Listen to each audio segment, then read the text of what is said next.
gbogbo ẹ̀yin ọmọ ọ̀dọ́ tá a jọ ń káàkiri ọ̀dọ́jọ́ ni wá ẹ mọ̀ jẹ́ kí a fi àyè gba Fúlàní lórí ilẹ̀ àwọn bàbá wa ẹ mọ̀ jẹ́ ká bú ọba mọ́ ẹ mọ̀ jẹ́ ká bú jòyè mọ́ nígbà tá a la fẹ́ jà fún àwọn ọ̀rẹ́ wa táwa ń kọ́kọ́ ń bú ọba tá à ń bú jòyè èmi náà ṣe bẹ́ẹ̀ rí bọ́mọ pẹ́rẹ́ mi padà ẹ mọ̀ jẹ́ ká bú àgbààgbà kankan mọ́ ẹ mọ̀ bolóṣèlú kankan ẹ̀rù kálukú ń bẹ̀rù wọn ò lè sọ̀rọ̀ ọba ò lè sọ ìjòyè lè sọ ẹ jẹ́ ká ronú ẹ mọ̀ jẹ́ ká bá àwọn bàbá jà mọ́ ẹ mọ̀ jẹ́ bú wọn mọ́ ẹ mọ̀ jẹ́ àṣẹ wọn àwọn ará pẹ̀lú wọn àwọn àgbà tán bá jó lóṣèlú tá a bá fẹ́ kọ́ wọn rìn wá lọ́wọ́ á gbé wọn mọ́ra á gbé wọn mọ́ra ni à ní bú wọn mọ́ ẹ mọ̀ jẹ́ àṣejẹ̀gbọ́n ẹ mọ̀ jẹ́ àdàlúrú a lè gba ẹ̀tọ́ wa láì ṣèjẹ̀gbọ́n a lè gba ẹ̀tọ́ wa láì yìnbọn a lè gba ẹ̀tọ́ wa láì dàlúrú gbogbo protest mo ṣe ní ìlú Nàìjíríà mi ò rí bí tí mo ti ẹnìkan lè sọ pé mo pààyàn tàbí mo jó nǹkan náà tàbí mo bà nǹkan jẹ́ mo lọ písù torí pé olówó lèmi náà tí ò bá sólówó lára ń dì mọ́ gbogbo nǹkan tó lọ́n fún yẹn lọ́lọ́run fún mi mi ṣe tálákà tó dé pé mo dìde fún jà Yorùbá big man ni mi àwọn tó jẹ́ ọ̀rẹ́ mi tó súnmọ́ mi tó ní owó ní kí ni mo wá lọ bẹ̀ pé sọ́wọ́ lè mi mò ń fẹ́ ni kí n sọ yìí tí mo fẹ́ mo ní ìsọ̀rọ̀ owó àní ọ̀rọ̀ ìran mi ni mò ń sọ kí n wọ gbowó kí n gbéra kí n pé mò ń lọ ọ̀dọ̀ ọba gbowó mò ń lọ ọ̀dọ̀ oníbodè òfin gbowó kí n kójó wọlé kọ́kàn mi balẹ̀ kí n dá wa mọ́tò kí n mọ́ rìn bọ̀ kí Fúlàní mọ́ da mi dúró títì kí n délé kí bàbá sọ pé kí n gbé tírélà sùn kí n mọ́ gbé lọ àwọn bàbá wo lè lóko mọ́ wọn ò lè lóńdò ẹ jẹ́ ká fọwọ́sowọ́pọ̀ ká ti àwọn bàbá wa lẹ́yìn ká dá security ti wa lẹ̀ ká sọ fún wọn kí wọ́n bá wa fọwọ́ tì í ká lé wọn kó nu oko wa ẹ ṣé mo dúpẹ́ Jésù Olúwa wa. KOIKIMEDIA, we're bringing the world closer to your doorstep.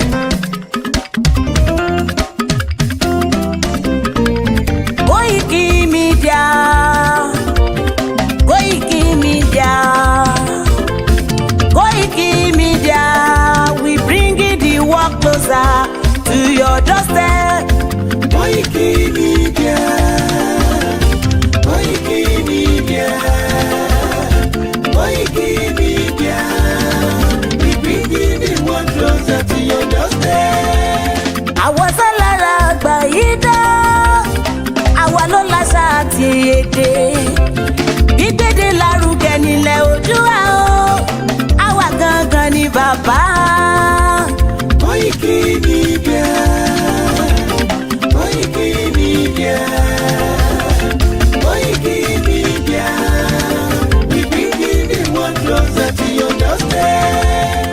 They never sabi wetin we carry for her. But they move closer before they go sabi. I said they never know wetin we carry for body. But they move closer before they go sabi. Ọ̀kín lọ lọ́jà ẹyẹ, kìnìún ló ló lajú. Ẹyẹ tó lórí kodò bí àdán ọ̀pẹ̀tẹ̀ lẹ́nu. Ká ṣiṣẹ́ fún ilẹ̀ bàbá wa, ká ṣiṣẹ́ fún ìlú bàbá wa, ká jùmọ̀ sowọ́pọ̀ ká lè tó dúdú àga. Odùduwà kò bá lè gbé wá. Ọmọ Odùduwà ṣègìrì, ẹ dìde fún ẹ̀tọ́ adúláwọ̀, ká lè jọ jùmọ̀ gbé délẹ̀ ìlérí, ká wálé gba ògo ilẹ̀ wa, ká ṣiṣẹ́ ká lè jọ gbàdé, ká lè gbàdé adé adúláwọ̀, àwa ni mọ̀lẹ̀ tí yóò tàn káàkiri. Pé ọmọ Odùduwà ni wá. KOIKIMEDIA, àwa là ń gbé tó lárugẹ. Ètò tó pọ̀jù owó tí wàá máa ní.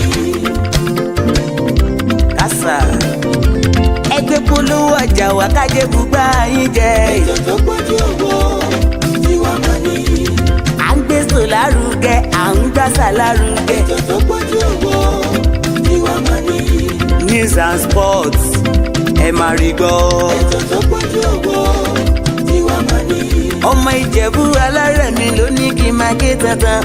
KOIKIMEDIA, ọ̀rọ̀ lágbájúmọ̀ mi o, máa bá ṣẹ̀rẹ̀ lọ o. Ọmọ Yorùbá nìyẹn, ọmọ Yorùbá tata o. À ń gbádùn rẹ, ọmọ Ìjẹ̀bú Alárẹ̀mí, ṣẹ́yìn ló máa fi dìbò tẹ̀ mọ́lẹ̀ o. Ẹ̀yin lọ́mọ onígbò máa ń dé mádémádé, ẹ̀yin lọ́mọ onígbò máa wọ̀ o. Igbó máa wọ̀ gbàjòjì ò gbọ́dọ̀ wọ, àjòjì tó bá wọ bẹ́ẹ̀ á tẹ̀lé ní ẹbọra. ẹ̀yin lọ máa náwó kóyìnbó tó dé ìgbà tó yìnbó dé o owó náà dẹ́ tún pọ̀ sí o Koiki Media ṣàwa ní bàbá. Koiki Media àwọn ní bàbá. Koiki Media àwọn ní bàbá.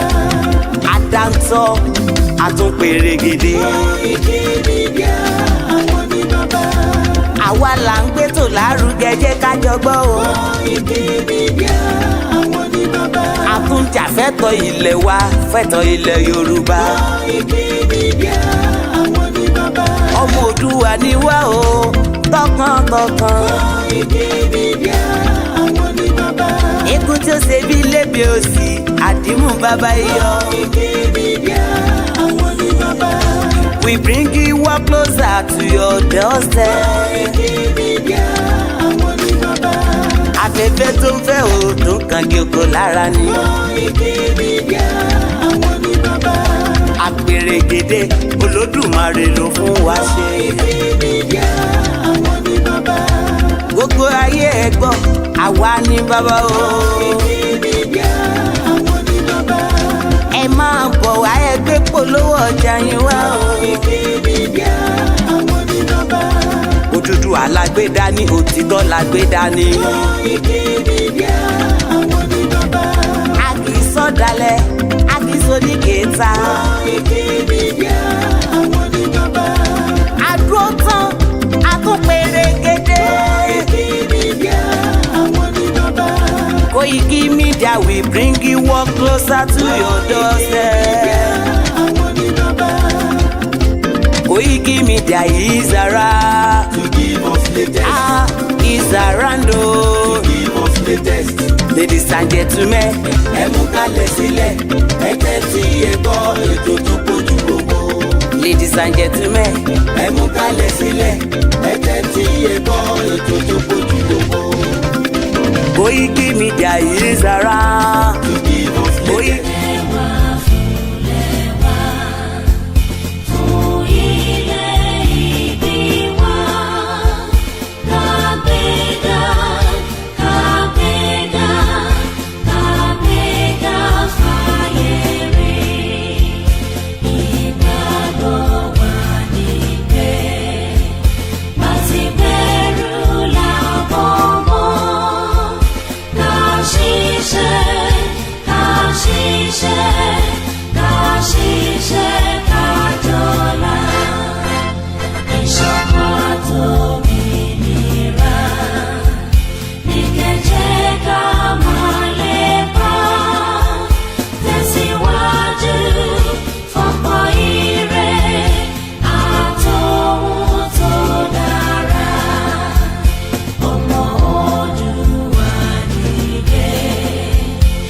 Simple.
Oh, ẹ má bínú, mo sorry gan, there is no sound. Ẹ má bínú, kábíyèsí Elédùmarè o. Ṣé pé ẹ̀gbọ́n gbogbo tí mò ń sọ látẹ̀ǹkan yẹn? Okay, let's start from ibi tá ti kọ́kọ́ mu lákọ̀ọ́kọ́. Happy Sunday. Mo apologize. I didn't realize that the audio was not on. I ti sọ̀rọ̀ púpọ̀ àbí 15 minutes. At least you were seeing the images, but ẹ̀gbọ́n kan tí mò ń sọ, but àwọn tó kù ń gbọ́n tí mò ń sọ ní Instagram àtòrí MixLR. Mo ní have a blessed Palm Sunday. May the grace and the blessing of the Lord rest and abide with you today and beyond. Amen. Good morning, fẹ́yìn tẹ́ wà l'Amẹ́ríkà, Canada. Good evening, fáwọn tá wà ní UK. And I say happy Sunday. Shalom. Níbi tá a ti kọ́kọ́ mú ọ̀rọ̀ yẹn nìyẹn. Then we went into Ramadan Kareem. May the blessing of Allah keep your heart and home happy and joyous. Bí a ti ṣe ń sọ pé ẹ̀sìn kan la ṣe ń torí ẹ̀já o, àmọ́ mo kí gbogbo àwa oníṣẹ̀ṣe, ẹ má bínú pé we lost the audio for the first 10 minutes or thereabout, but we have catch up because àwa máa ń wo comment wa. Ó kàn jẹ́ pé tètè pick comment because mo ń prepare fún Twitter space, so kò jẹ́ kí n concentrate pé if not I would have picked it up earlier than now, but a dúpẹ́ pé kò tí wà too late.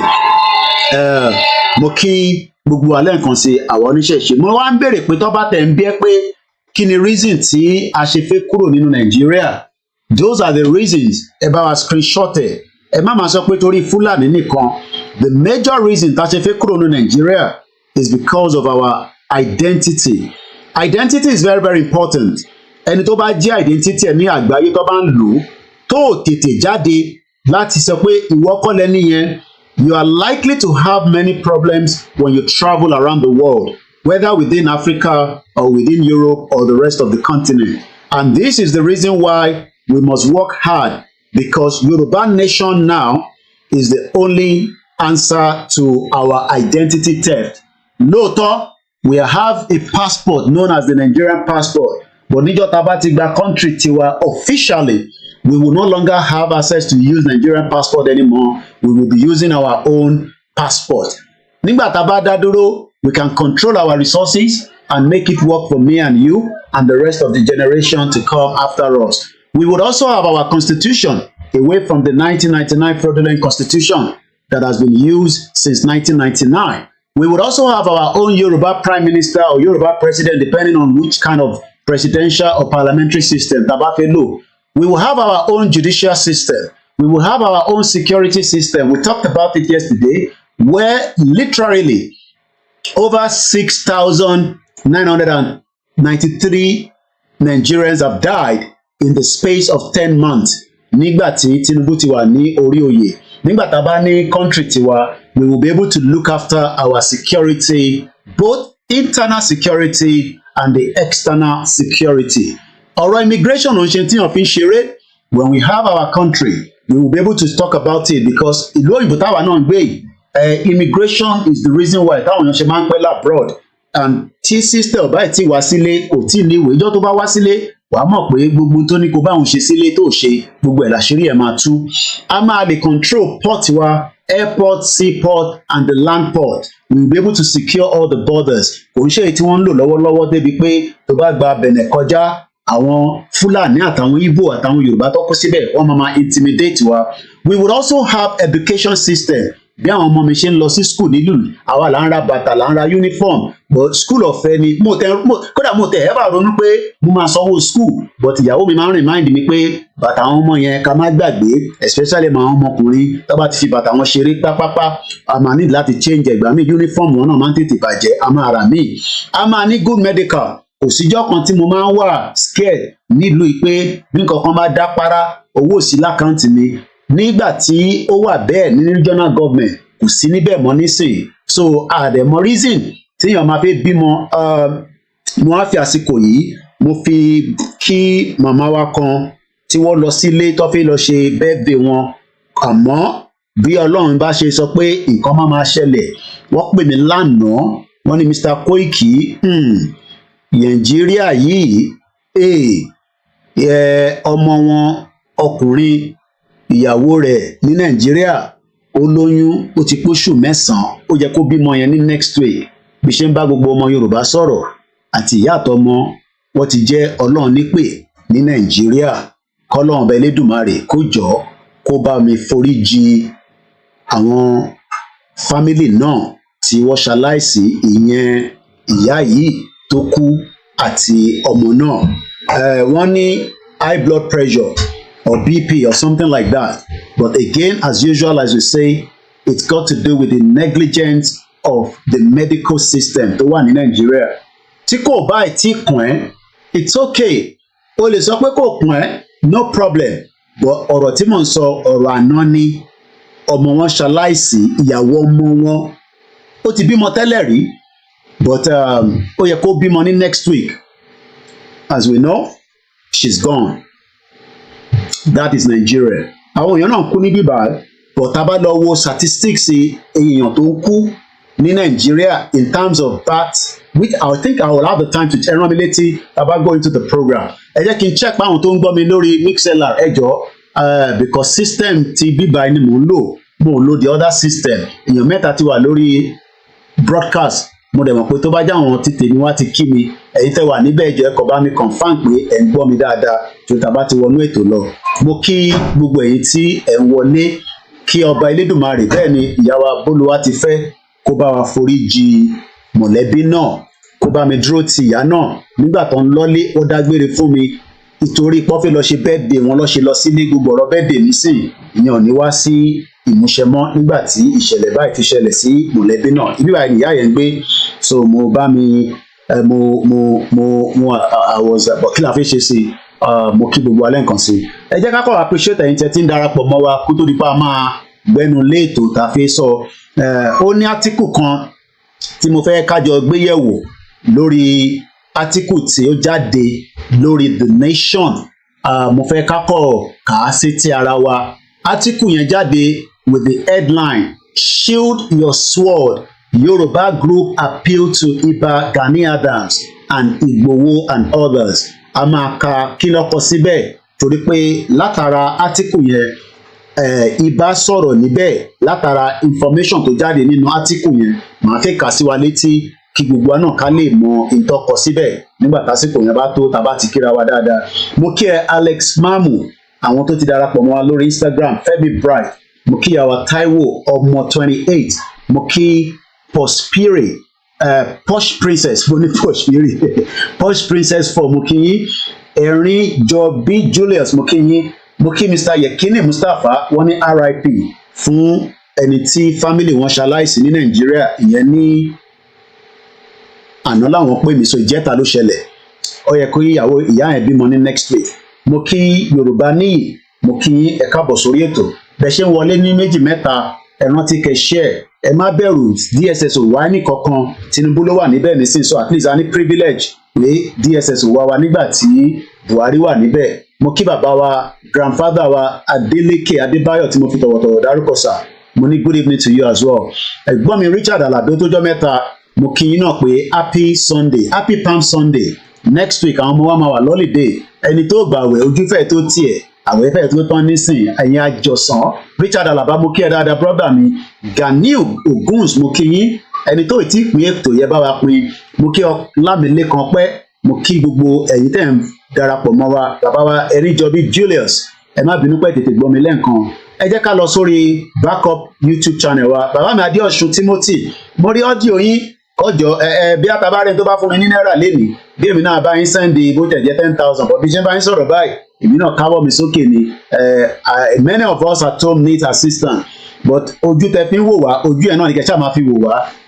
Kódà mo sì mi bá mi sẹ́ndì £5 sínú GoFundMe lánàá, ìgbà tí máa jí láàárọ̀ yìí ni mo rí ààrẹ ní nǹkan kan support wa, but tẹ bá wá fẹ́ support pé Koiki, ìwọ náà má máa sọ pé ìyá kan tẹ pè mí lánàá, wọ́n mi kan wọ́n ní Koiki á fẹ́ fún ẹ lówó, àárín screen dáadáa, ó yẹ ẹ bá mi sáré screenshot tẹ bá fẹ́ fún mi lówó, òun nìyẹn nísìn àti bá yín redesign ẹ dáadáa, èmi àtàwọn team mi ti go through account number nìyẹn, but nígbà tí bá ń kí àwọn èèyàn anytime láti copy account yẹn, mò ń bọ̀ wá kí ẹ Bishop Adesina àti yín ti sọ̀rọ̀ kọjá, ẹ jẹ́ àkọ́kọ́ kí àwọn èèyàn. Bàbá mi Adéọ̀ṣun mo kí yín, ọkàn mi wà pẹ̀lú yín, àmọ́ kọ́lọ́run ọba Elédùmarè kó ṣàánú gbogbo wa, kó bò wá láṣìírí tó pọ̀.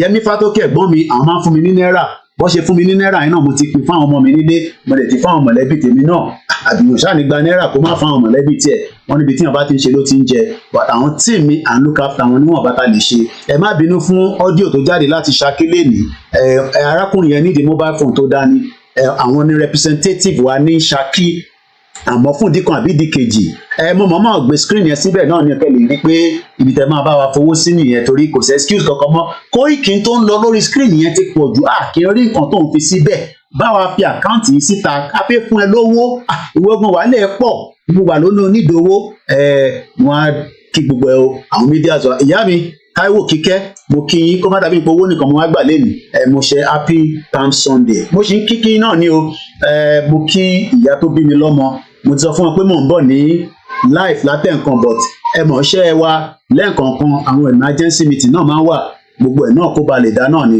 dáàdì mi Adélékè mo rí thumbs up yín èmi náà ṣe thumbs up fún yín Muslimin Nurudeen Adébáyọ̀ mo kí yín àwọn màmá dáadáa àjọ wà nù pàdé náà ni wọ́n ní may the dead rest in peace bẹ́ẹ̀ ni àná ni mọ́mì yẹn pè mí àwọn náà bíbá ẹ̀rọ ń gbé bọ̀wọ́ lọ́lé ara lílọ́lé náà ni fún ti mọ́mì wa Tolóyè Ìgbòho àwọn ọ̀lọ́ sí Ìgbòho but wọ́n náwó wọ́n nọ́ra but wọ́n dẹ̀ fi ṣe birthday wọn but as we know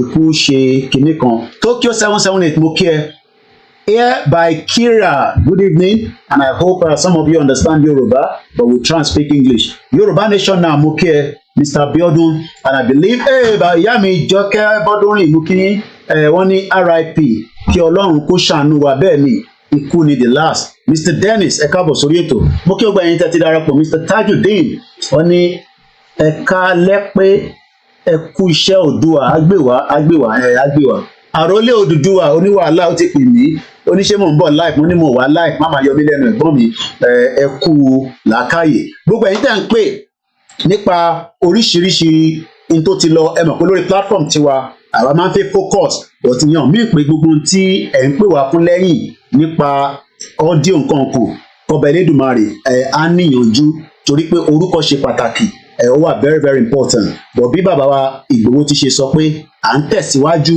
àmọ́ gbogbo wa náà la mọ̀ pé à ń tẹ̀síwájú yẹn public opinion kò ń tètè lọ public opinion ni pé intan béèrè fún àwọn public ní àwọn wà satisfied but again what we can only say is that we will just on this platform and if they waste time wa too much lórí issue yẹn àwa máa move on but ó ní article kan tí mo come across tí màá fẹ́ jẹ́ kí a sáré go through iṣẹ́ tí bàbá Akíntóyè gbélé mi lọ́wọ́ lórí reason tá a ṣe láti lọ ìyẹn mo fẹ́ ká treat again lénìí àti ń treat ẹ̀bọ̀ ó tójọ́ mẹ́ta ẹ má bínú màá máa kí bẹ́ẹ̀ bá ṣe ń wọlé bàbá mi Olúwatọ́lá Adébánjọ mo kí àwọn Yorùbá World Media Mr. Òjó Ayọ̀délé mo kí brother mi ṣe gan ní ó tójọ́ mẹ́ta bẹ́ẹ̀ bá ṣe ń wọlé tẹ́ bá comment àti tẹ̀lé comment yìí tẹ́ bá comment mo ní mọ̀ pé wà níbẹ̀ so eléyìí la máa treat nípa Nigeria needs now the courage to dissolve so a máa tó lọ láti part 1 a máa kà bí gbàtà àwọn kan tẹ̀ ní Koiki ǹjẹ́ ti kọ lẹ́tà sí Bọ́lá Tinubu I don't have any information on that but mo mọ̀ pé wọ́n náà máa ṣiṣẹ́ yẹn bóyá Tinubu ti wá respond kò tí respond mo kí African Confidential akéde mo kí ẹ̀yin tẹ́tí darapọ̀ mọ́ wa lórí Twitter space náà ẹ jẹ́ n wò bí àwọn èèyàn ti kí mi lórí Mixlr yes Ògúnmọ́lá tó ń jáde dáadáa happy Sunday torí pé alienware yẹn mo fi ń tètè connect lórí Mixlr mo mọ why so ẹjọ ẹran platform yìí lọ́wọ́ ẹ fún wa ní owó ká lè fi ṣiṣẹ́ owó ní ìkí Yorùbá mi máa ń lọ báyìí bákan ni so anyway torí time and I want to move swiftly we have about enough time àwọn ọmọ tí prepare for fi lọ sí bed but at least wọ́n bá ti máa fi di bí 8 o'clock wọ́n máa kanlẹ̀kùn pé Mr. Koiki ó yá KOIKIMEDIA àwọn náà fẹ́ lo studio tẹ́yìn náà ń lò yẹn ẹ mọ̀ pé mobile studio ni ẹ bò wá láṣìírí ká lè ṣe dáadáa torí pé media wà very very important. A very good evening, welcome, and let us talk about it. We are not here to fight Bola Tinubu. We are not fighting anybody, but we are here to bring the conscious mind. Bàbá Akíntóyè ò bá Tinubu jà o. Ìyá onítìrì ló fẹ́ ká bá Tinubu jà. Àwọn ò bá Tinubu bá náà à ń ṣiṣẹ́ fún Tinubu. A máa negotiate pẹ̀lú Tinubu. Advantage ló jẹ́, but èmi ò trust ẹ̀. But advantage náà ló sì jẹ́. so advantage yẹn tá bá lè tètè rí lò ká gbá sí gbàs ká tètè kúrò nínú Nàìjíríà ṣe mọ̀ pé yẹn máa da so màá kàn máa kí yín lọ pín ètò yìí o àmọ́ wáì àdé ń ṣe fracas níbí báyìí so ibi báyìí ò ń ṣe fracas so tẹ́ bá wá fracas platform wọ́n wà Ifádiwúrà temple mo rí program yìí ẹ má bínú ẹ kàn máa rí mi tí máa yọjú sí yín níjọ́ kan bí àkẹ́ bá mi wá nọ́mbà mi mà ẹ máa bá mi send àwọn flyer yẹn kémi náà èmi láìkí ọ̀rọ̀ Ifá èmi ọmọ babaláwo ẹ jọ̀ọ́ ẹ bá mi máa send bí ẹ máa bá mi máa send ẹ̀ sínú page mi lórí Instagram kémi náà lè máa bá yín polówó àwọn nǹkan tẹ́ ń promote yẹn a lè máa promote mùsùlùmí àti kìrìsìtẹ́nì ká máa promote ẹ̀yin ìyàwó onífá tẹ́ wà nílùú òyìnbó mo dẹ̀ mọ̀ pé láìpẹ́ láì jìnnà mo mọ Croydon dáadáa kò jìnnà sí studio mi but torí pé ẹ mọ̀ ó tójọ́ mẹ́ta tí mo ti lọ sí studio torí àwọn iṣẹ́ tí mo tún ṣe lẹ́yìn so kò jẹ́ kí n wá sí Croydon but láìpẹ́ láì jìnnà màá darapọ̀ mọ́ yín mo kí ẹ ask God voice of Yorùbá àti ìtẹ́ bá send kíní ẹ̀ sí mi èmi náà lè máa fi sẹ́yìn mi bá ṣe ń fi tàwọn kìrìsìtẹ́nì sẹ́yìn báyìí lẹ́tẹ̀ọ́dà tẹ́ bá send ẹ̀ sí mi gan nísìn lórí nọ́mbà mi nọ́mbà yẹn òun ló ń scroll lókè yẹn ẹ bá mi send ẹ̀ ká lè máa báyìí náà ẹ̀ẹ́dẹ̀ ní láti sanwó fún wa ọ̀fẹ́ nígbàlà so ẹ jẹ́ ká máa tẹ̀síwájú díẹ̀díẹ̀ ẹ jẹ́ ká kọ́kọ́ sáré mú ọ̀rọ̀ tó jáde nípa átíkù kan tí Ìbà Gani Adams ti fi sọ̀rọ̀ torí pé gbogbo ọ̀rọ̀ tó bá ń sọ náà ó wà important ká lo one or two things nínú ẹ̀ ká kọ̀ fi tó àwọn ọmọ Yorùbá létí nígbà tí àwọn gúrùpù kan pè wọ́n tí wọ́n ń respond lórí ọ́díò kan tó ti jáde tí a rẹ̀ ti ṣàlàyé lé lórí pé àwọn kábíyèsí ti dá sí ọ̀rọ̀ yẹn but public opinion people are still not really satisfied on it but that is not where I'm going this evening. Mo kí Professor Adébánjí Akíntóyè mo kí Ìgbòho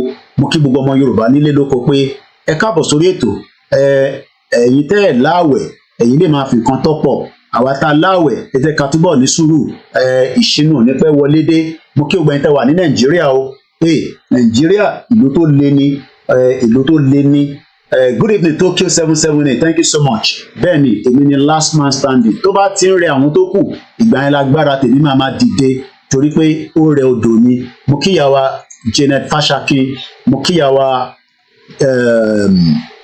Ìyá Jagun mo kí comrade Ṣọlá kò gbọdọ̀ kú mo kí àwọn ẹgbẹ́ Ìfẹ́lódùn mo kí Bishop Adesina dáadáa mo kí gbogbo yín mo wá kámẹ́rà mi láti pọ́pì sínú ẹ̀ ok ibi báyìí ni wọ́n wà ọ̀dà mo lè lò wọ́n náà jẹ́ ǹdọ́ wá báyìí so ẹ tó bá ti ní ẹ need account number màá kọ́ change the screen mi báyìí á lè máa yá mọ̀ pọ́rọ̀ owó náà mọ̀ Ìjẹ̀bú láìpẹ́ owó mo ti ṣe bẹ́ẹ̀ yẹn so á lè máa easy fún yín kò ní sí excuse ẹ kọ́ pọ́ọ̀sì tv yín ni ẹ bá ń pọ́ síta ẹ ṣe gan ni mo kí àwa Veronica Bamidele happy Sunday and I'm looking forward to the Easter and everything as well next week làwọn ọmọ wa máa gba holiday ìgbà yẹn ìnáwó máa ń pọ̀ rẹpẹtẹ so let's move swiftly if you can still hear me. Hello? Ṣé ṣe ń gbọ́ mi ṣá? Okay, yeah, because ó look like we might be mute lẹ́ǹkan ni. We are good to go, Mr. Ajayi Noah. So I'll be shouting your names along the line. So now I got Kiki Charles Akande, Tunashe, shout out to everyone, Mr. Oluwatola Adebanjo, Yoruba Nation no going back, and the rest of you, good evening, and let's go into it. So, like I said, Emma, many people send a lot of things to us. So my attention was called to this article, Timothy Kai. So I want us to read it and then we will then move swiftly to the next one. Eli Bomidada, thank you so much. Ẹ̀yin tẹ́ wà Nàìjíríà, ẹ má bínú pé ní internet data bá lè fún yín, but I hope that tẹ́ bá lè wo full program, ẹ download ẹ̀ kẹ́ lè máa fi wo ohun tó ń lọ. Shield your sword. Yoruba group appeal to Ìbà Gani Adams and Igboho and others. This is coming from an article that came into my limelight only yesterday, but in 24. So I believe this article was written yesterday by Yinka Adeniran in Ibadan. Many things have been said about Igboho and Ìbà Gani Adams. So I just want to see and read what they say. And I have read it rather, but I just want us to read it together.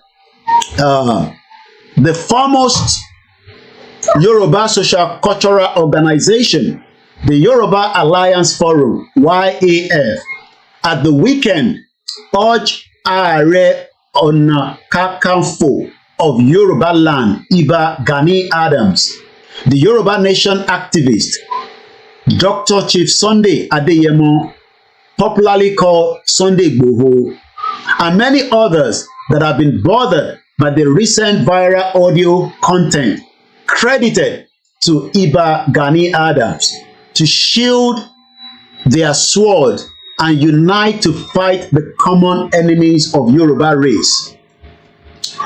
The leaders of the Pan-Yoruba organization made their appeal on Saturday after reaching out to Iba Gani Adams on telephone as part of effort to ensure peace in Yoruba land.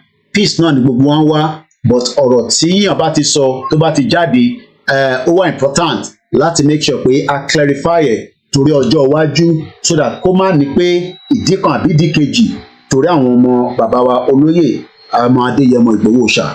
According to the YAF, in a statement by the chairman, Chief Onitolo Ariyo Adejare, and the secretary, Comrade Adedeji Oluwaseun, described the unity of the Yoruba as the best weapon to fight the common enemies. There's no doubt about that. A common enemy must be fought back to back if only we are all united. The YAF chieftaincies also added that the Yoruba sons and daughters, both home and in the diaspora, are worried about the ongoing social media attacks between the loyalists of Iba Gani Adams and that of Sunday Igboho. The group also described those that are sending the viral audio content across the social media platforms as enemies of Yoruba race, saying that such acts were very dubious because they had intruder into the privacy of Iba Gani Adams and the other person involved in the private discussion. This unlawful act can affect the much needed unity and peace in Yoruba land and can also expose the race to further attacks by the enemies of the Yoruba. Mukiyawa Rukayat Omomi. The issue that transpired between Iba and his former aides in 2015, as well as the audio content generated from a private discussion in 2021, should not be the clog in the wheel of the progress of Yoruba race. We had a telephone, I want us to take note of this area very well.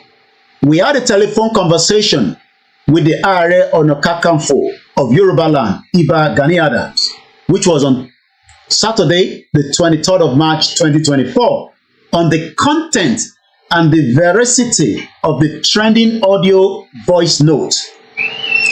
Having listened to his side of the story, we consider it pertinent to intervene in the interest of the Yoruba as well as for the future of our race.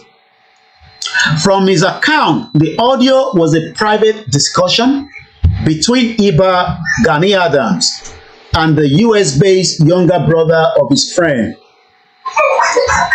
According to him, the voice note was not made in bad faith. It was not in the public or reported in the newspapers or any traditional media, but we now know that it is already out in the public domain.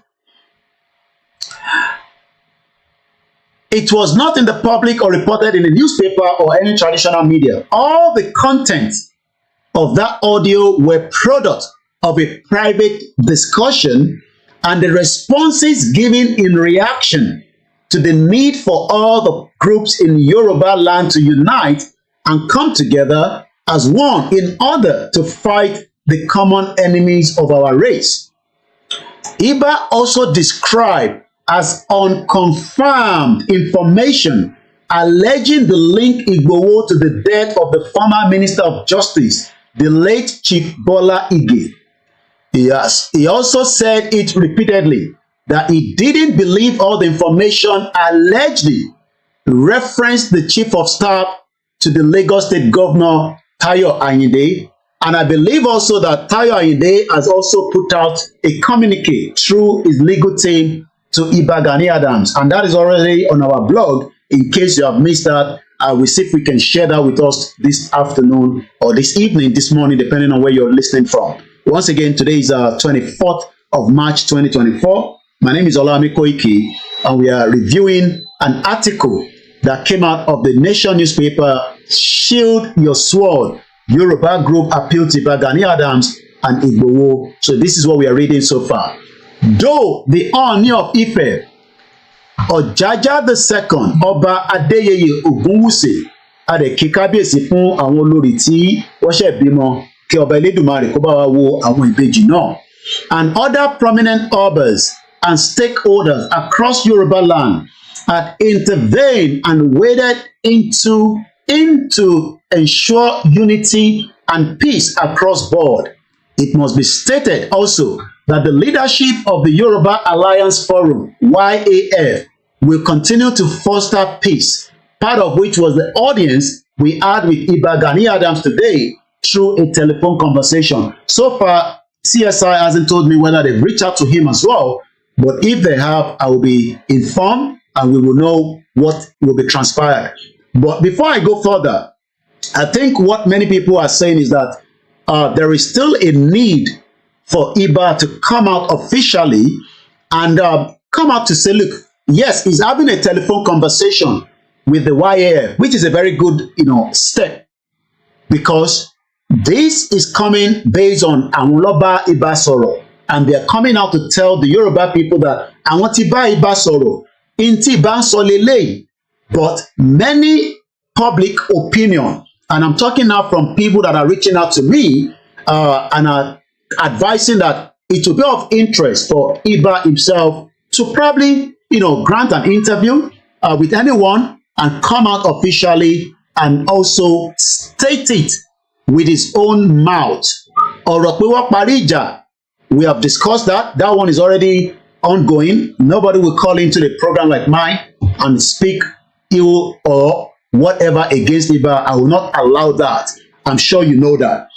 I have come out. The other side have come out as well after I came out on Wednesday to say kò síjà kankan mọ́.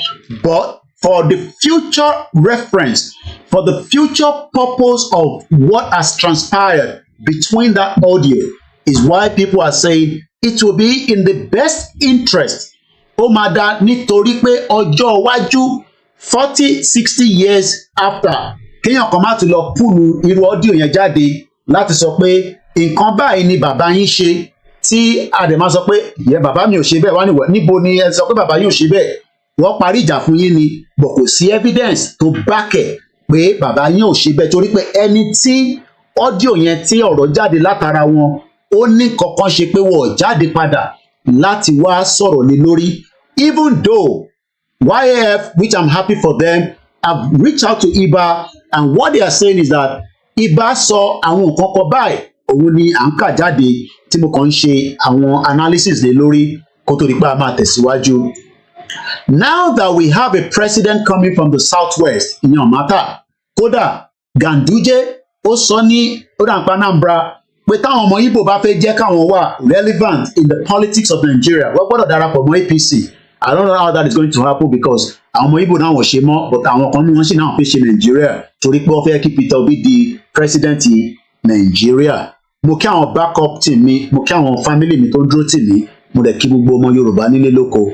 Now that we have a president coming from the southwest and a Yoruba son, we must also be conscious of the fact that many would not be happy with this. That is why all the stakeholders as well as our freedom fighters in Yoruba land must come together as one big family to ensure peace and unity in Yoruba land. There's nothing wrong and very good to have peace and unity. But what we have to be considerate now, to consider is that a huge allegation like that would still pop up in another 40, 60, 50 years, or even in the future when history will be rewritten or rewriting or rewrote, because ó wà important pé kí issue yìí kí ó die down completely. But reading tó ṣe ń di pé ó ṣì ń lọ lórí social media and tí àwọn YAF náà fi tètè dá sí ni pé kí wọ́n lè dá gbogbo wàhálà yẹn dúró àwọn náà ti pe ibà níjọ́ Saturday eléyìí tàná yìí which is 23rd èyí tí ibà sọ fún wọn ni wọ́n sọ síta tèmi náà ń kà. I am not adding to it, I am not removing to it, but I am just saying that from the public opinion àwọn tó ń pè wá lẹ́yìn àwọn tí wọ́n recite pé Mr. Koiki I agree fún yín pé àwọn bá ti bá yín parí ìjà èmi kọ́ ni mò ń jà lóòótọ́ but boss mi ló ní wọ́n fi ẹ̀sùn kàn and it is important that this issue is resolved as swiftly as possible but the only person tó lè resolve it tó lè wà amicably òun ni pé kí bàbá wa Ìbà Gani Adams the Ààrẹ Ọ̀nà Kakanfò kí wọ́n jáde láti sọ̀rọ̀ lé lórí so that everybody will then have a peace and the unity and we can move swiftly because the enemies are not stopping and that is why on our platform ẹ rí pé àwọn jókòó lé nǹkan kan lọ títí tí kò bá ń ṣe pátíkò ìjáde ni I don't have to say anything on it but at the appropriate time I can talk about it because kò ń ṣe pé wọn ní kí n má sọ̀rọ̀ lé lórí but there are some things that I would not be able to say and there are some things I can say but the public opinion is that kí ibà fúnra wọn kọ́ jáde and I don't think that is too much and again as somebody said that leak tape was unfortunate in its entirety so again it's not the first time people are always looking for something to leak people are looking for information to bring out and when they get hold of it they can take advantage of it kódà ẹ rí i pé ọmọọba Kate ìyẹn tó jáde pé òun ní cancer information tèmi gbọ́ I don't know how true is that somebody has got hold of her medical record and they were ready to let it out to the public domain so they have no other option than to tell her to come out ẹ rí i pé òun jáde àdé play video yẹn ìyẹn Kate ìtò lè mú kó jáde láti sọ pé òun ní cancer á jẹ́ pé kó lè dose of tension tó wà níta already pé níbo ni Kate wà láti January láti rí gbẹ̀yìn a máa sọ̀rọ̀ lórí so mo kàn ń link ẹ̀ mọ́ kódà ìgbà tí irú àwọn tọ̀dọ̀ tiwa nísìn Tinubu ọ̀sán tó ń ṣe òun but ọba ìlú yìí sọ pé òun ní cancer and this is what makes it different between the Africans and the Europeans àwọn máa ń sọ̀rọ̀ tán délẹ̀ pé nǹkan báyìí ló ṣẹlẹ̀ ẹ̀yà okay àti accept nígbà tí wọ́n ní Kate dọ́tí picture òun ní picture yẹn àwọn jù síta àwọn kan nínú picture yẹn ti edited and I don't think the audio was an edited version it is the voice of Iba and somebody but let's quickly finish this conversation here mo kí ìyàwó yín Abọ́sẹ̀dé mo rí ìyàwó náà Fọláṣadé Òjó àwọn grandma tí wọ́n ń tọ́jú ọmọ nìyẹn ẹ ṣé gan ẹ kú ìtọ́jú mi ní gbogbo gbà gbogbo ẹni tó bá ní Koiki a fẹ́ fún ẹ ní owó screen mi mo ti adjust ẹ dáadáa nísìn but a ṣe ń ka ẹni tí ó wà níwájú wa ó tó di pé a máa tẹ̀síwájú ìdáwọ̀ ọkọ̀ ní accept ni pé kẹwàá máa pè sí bíbá even ẹ̀yin tẹ́ ló ń pè sí the other side yẹn mo lè control the other side but we hope that gbogbo àwọn medias wa máa gbọ́ nǹkan tó lóye sọ pé kò sí ìjà mọ́ and it is important that we tread carefully I cannot stop anybody from presenting how they want to present but as a spokesman for Olóyè Igboho and as somebody that everybody loves he has said that kò sí ìjà mọ́ yes the public opinion is still there but let us tread carefully that is all I can say. You will not call into a show like this, Owama Buiba. I will not tolerate it. I will not sit here and allow you to do such. So, let's move swiftly. We are also appealing. So, I'm really not appeal to all the social media bloggers. Moki Yami Comfort Ologunja. When Iba Gani Adams must come out to clear the ground or apologize by himself because that was his voice. Oh yes, there's no doubt about it. That was his voice. But again, this is a public opinion now. It must come out. Moki Awabose de Lenkonse, Mr. Essay, thank you so much. So keep the comment coming. Make bad pick comment, but I will not pick it and I'm not going to read it out here. So you must understand that. But Moki Easy Lenkonse, yes. Koiki, Iba Gani Adams must come out and clear the air. It's a big allegation, and also, as Bishop Adesina say, then Iba Gani Adams should face the court of law and denounce his statement there. Well, if he comes out, I don't think he needs to go to the court of law. But again, these are public opinion. Mr. Ajayi Sokwe, please, oh my fellow Yoruba, let's promote peace among each other, which again is what we are doing here. We are not doing anything more than, and I'm not going to sit on this for the rest of the program. I haven't got the time for that. There are so many other things. But I just have to read this out and we move swiftly out of there. We are appealing to all the social media bloggers and the loyalists of Iba Gani Adams and also the loyalists of Dr. Chief Sunday Igboho. I don't know why they don't respect that name, to stop any attempt that can cause division in Yoruba land. All over the world, war usually begins with statement of attack, and such could degenerate beyond borders. So, as a formidable organization in Yoruba land, we must always adhere to peace. We must also commit ourselves to peace and unity of Yoruba land as being propagated by Iba Gani Adams, the Ààrẹ Ọ̀nà Kakanfò of Yoruba land. Mr. Shamsuddin Oladipupo Muki Atobimiloma wọ́n ní àwọn kí gbogbo ọmọ Yorùbá pé Happy Palm Sunday. Mo kí àwọn oníṣẹ̀ṣe, mo kí ẹ̀yin tẹ́ ń darapọ̀ mọ́ wa, ìyá wa Ra Kafi, mo kí yín lórí Instagram, sí lórí TikTok. Tẹ́ bá rí àwọn tó ń lo TikTok tó ní KOIKIMEDIA, ẹ tètè pé àkíyèsí mi sí torí pé èmi kọ́ lẹ́ni yẹn.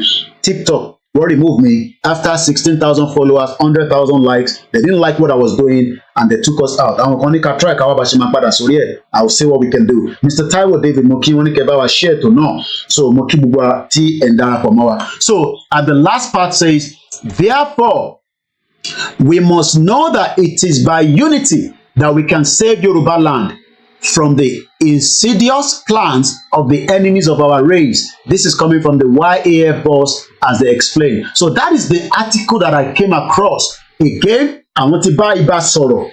But many Yoruba people believe that táwọn bá rí fídíò tí Iba fún ara wọn fi sọ̀rọ̀ láti fi dose of tension yẹn, we can move on as swiftly as possible and I kàn wà ní record because gbogbo tá à ń ṣe yìí ló ní record. And we don't want a situation where, along the line, people will come out and say, bye, ni wọ́n sọ nípa bàbá yín. So, and that's the reason why many people are just, a bit of concern about the situation. Òun ṣe pé yàn kankan, what like Iba, I know Iba before I know Igboho, and there's record to that. I have evidence to boku. I've met him in London. I have been to Akoko in Ondo State. He knows me very well. Through Otumba Dapo Williams. That is one of my uncle that loved me to die. Otumba fẹ́ràn mi gan. But ikú ló bọlá jẹ́ ni. Bó ṣe máa ń sọ. So, and I travel because of Otumba to Arigidi Akoko. Ó lè yá wà sálò lórí road. Mo fly láti London, mo lọ láti road, so but mo kàn bẹ̀ gbogbo wa pé let's take time and monitor and see development of things in the next couple of days.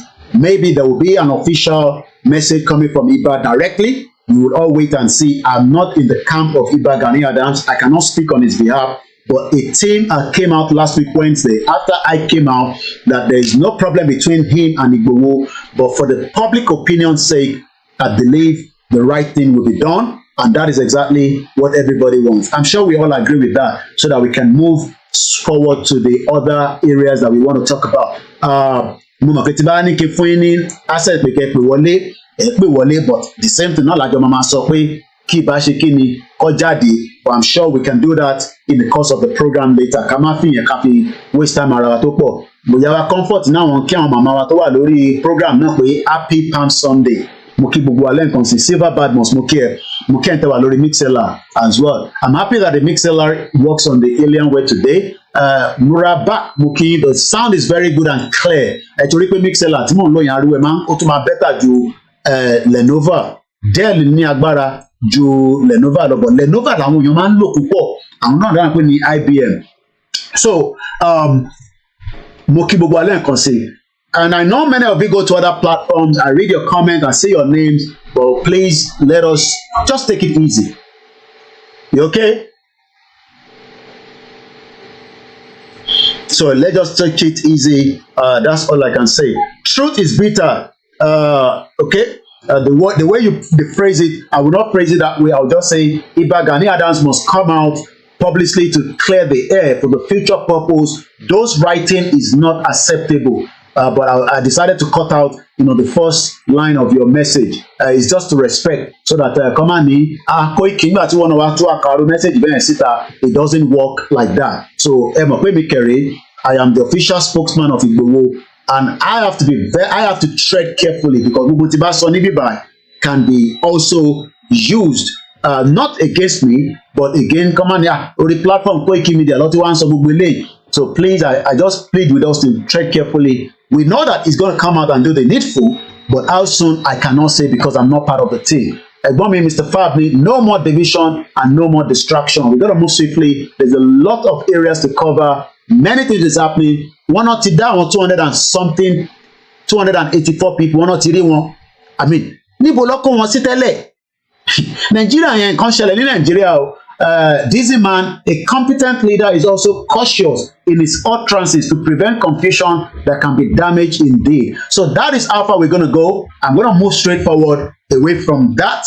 If you want to read that article, I can share it with you as well. Stone Cold said, I can tell you Iba can never come out to erase the comment. Anyway, Yoruba, let's make peace with ourselves. Let's not, say that America preempt. We want to ṣe ẹ má ká sọ bẹ́ẹ̀, we don't know, ẹ má ká sọ bẹ́ẹ̀. Kódà àwọn tó ṣì wà pẹ̀lú Dúpọ̀ ní tìrì, I'm sure when the time comes they will fall back and they will realize that ọmọ ìyá ó kàn fi wá gbá sọ́kà ni. ẹmọ sáún ní lẹ́kọ̀ọ́ wọ́n fi gba tẹ́tẹ́ ju kíló dálẹ̀ lọ, sáún pàkà ìgbà míì ẹ̀yin méjì lẹ máa mú, wọ́n máa ń gba tẹ́tẹ́ gan lórí ẹ̀ gan. So ìyá yẹn kàn fi wọ́n gbá sáwọn ní òun àti Ìjìnlẹ̀ Marcus, irú àwọn yẹn nísìn 419, fraudsters, scammer ni wọ́n, because wọ́n kọ́ distract ọmọ Yorùbá, àwọn ti gba country, àwọn gbogbo nonsense tán sọ yẹn, it doesn't work in reality. Okay, it doesn't work in reality. So I'm gonna move swiftly. Kábẹ̀rẹ̀ sí treaty. You okay? Yeah, come, you can come this way. So ẹ jẹ́ ká treat what needs to be treated, which is the major iṣẹ́ tó wà níwájú wa nípa ọ̀rọ̀ Nàìjíríà yìí náà ni. Nàìjíríà máa collapse, kò ní collapse, orí ẹ̀ la wà báyìí. Àwa fẹ́ kó collapse, àwọn kan ní kò gbọdọ̀ tí collapse. Àwọn wò pé kí ló wà nínú Nàìjíríà tẹ́ ẹ fẹ́ jẹ́ kó collapse? Ẹ jẹ́ kí n ṣe káwa bẹ̀rẹ̀ sí go through ẹlẹ́yọ kọ̀ọ̀kan. Bọ̀ máa ṣì máa kí yín, mo kí àmì Fọláṣadé Òjó, àwọn ìyá dáadáa, kò ní bàjẹ́ fún yín. Mo kí ògbẹ́ni tẹ́ wà nílùú Amẹ́ríkà. Ẹ lè máa náà ìrá kan tiẹ̀ lẹ́ẹ̀kan àbẹ́ẹ̀rí òun lélẹ̀ torí in case tẹ́ bá rí ẹ lè screenshot ẹ̀. Mo kí bàbá wa Rasaki Kẹ́hìndé, wọ́n ní Koiki, stay blessed in the Lord. Yorùbá nation will become an independent nation. Apostle Olúgbọ́lá R. Kẹ́hìndé. Yes, Ìjìnlẹ̀ Marcus is a scammer. Àrólé Odùduwà ló sọ bẹ́ẹ̀. Now ẹ jẹ́ ká tẹ̀síwájú. A máa ṣojú òpó tó máa fi di bí aago 7 kí a tún bá wa dá sí ọ̀rọ̀ tí à ń bá lọ yìí. Lánàá a sọ̀rọ̀ nípa èèyàn tí wọ́n ti pa nígbà tí Tinubu ti dórí oyè. Lugard fúnra rẹ̀ gan ẹlẹ́wọ̀n, ó dẹ̀ ti kú nísìn, ó kọ̀ dá wàhálà rẹpẹtẹ sílẹ̀, òun àti girlfriend òun ló ń lọ lọ́nkàn yẹn, kọ́ba Elédùmarè kó ṣàánú wa, kò believe inú ẹ̀sìn kankan, ó dẹ̀ kó gbogbo apapọ̀, ó ní kájọ máa lọ gbé papọ̀. Mo kí bàbá wa Ọ̀nà Adéọlá Fortune. So I want to start from this area lórí ọ̀rọ̀ tí bàbá ń sọ fún Tinubu pé Tinubu ọmọ wa ló jẹ́, kò síbi tá a máa tiẹ̀ sí, àmọ́ gbogbo ìgbìyànjú tó fẹ́ ṣe lórí Nàìjíríà ó dà ẹ ṣe passport, ẹ ṣe economy, gbogbo yẹn asán lásán ló máa já sí o.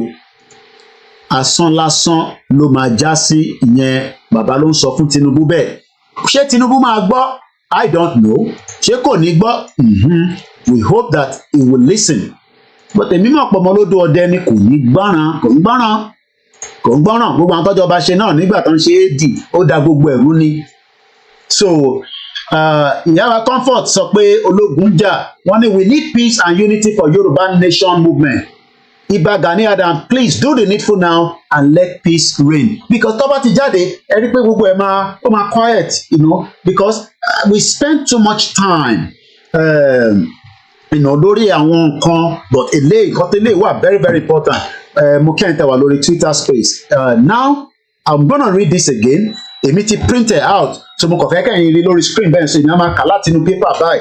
so that kí gbogbo àtújọ gbọ́nkàn tí bàbá fi bá Tinubu sọ̀rọ̀. Ṣé President Bola Tinubu máa gbọ́ èyí tí bàbá Akíntóyè sọ fún àbí kò ní gbọ́? Ẹ bá ń fi sínú comment section tí ẹ bá ti ń gbọ́ bí ṣe ń kà lọ. So tá bá ka part 1, a ka part 2. And when I start like this, I will not be able to read any more comment. Ẹ jẹ́ n kí Ìwágbò Frank, ó ní KOIKIMEDIA. Do you believe in this, that Nigeria indigenous should go their separate ways in peace? Do politicians buy this idea? No, politicians don't buy this idea. Come on, you know that, I know that. Even in UK here, the politicians are not giving room for the Scottish people to have a second referendum because they know that when they give them the second referendum, they are going. So, and that also aligned with Nigeria. The Igbo politicians are enjoying Nigeria. The Yoruba politicians are enjoying Nigeria. The Hausa politicians are enjoying Nigeria. So if you are saying that, do I believe that the indigenous people should go their separate ways? So why am I sitting here? I believe that we should go our separate ways, even if I don't know before. For the fact that I know in the last 3 years, it is the right for the Yoruba people to go their separate ways. The Igbo go their separate ways because we were never one. We can never be one. And self-determination is not a crime. So I believe that we should go our separate ways. There's no point trying to fix Nigeria. You cannot fix Nigeria. There's no amount of effort that can fix Nigeria. Tokyo 77 said, I know that Nigerian government pays ransom for the release, but they pay for their release. Well, I don't. Where did they keep the 284 people? That's my question. They will be feeding them. They will be going to toilet. They will be having their bath. They will be eating. I'm talking about 200 and something people. Even to feed 3 people is not going to be easy in this house. So again, all things goes in Nigeria. I don't think they were kidnapped. I thought they were just kept somewhere so that they can get ransom from the federal government. So let's go straight and then move forward. I will not be reading comments for the next 30 minutes. And Nigeria needs now the courage to dissolve peacefully. Part 1. An independent in 1960. Nigeria was truly the economic giant and the hope of Africa. Nigeria was 25% of the population of Black Africa. One of the regions of the Nigerian Federation, the Western region, had the most intensely educated population in Africa. And Nigeria therefore had the largest and most solid class of educated professionals in Africa. By the time of independence, Nigeria ranked as one of the world's largest exporter of cocoa and groundnuts from the northern region of minerals. Nigeria was an exporter of tin, palm products from the eastern region, mining from Jos Plateau, and coal mine on Udi Hill near Enugu. Every region of Nigeria had a rich deposit of minerals.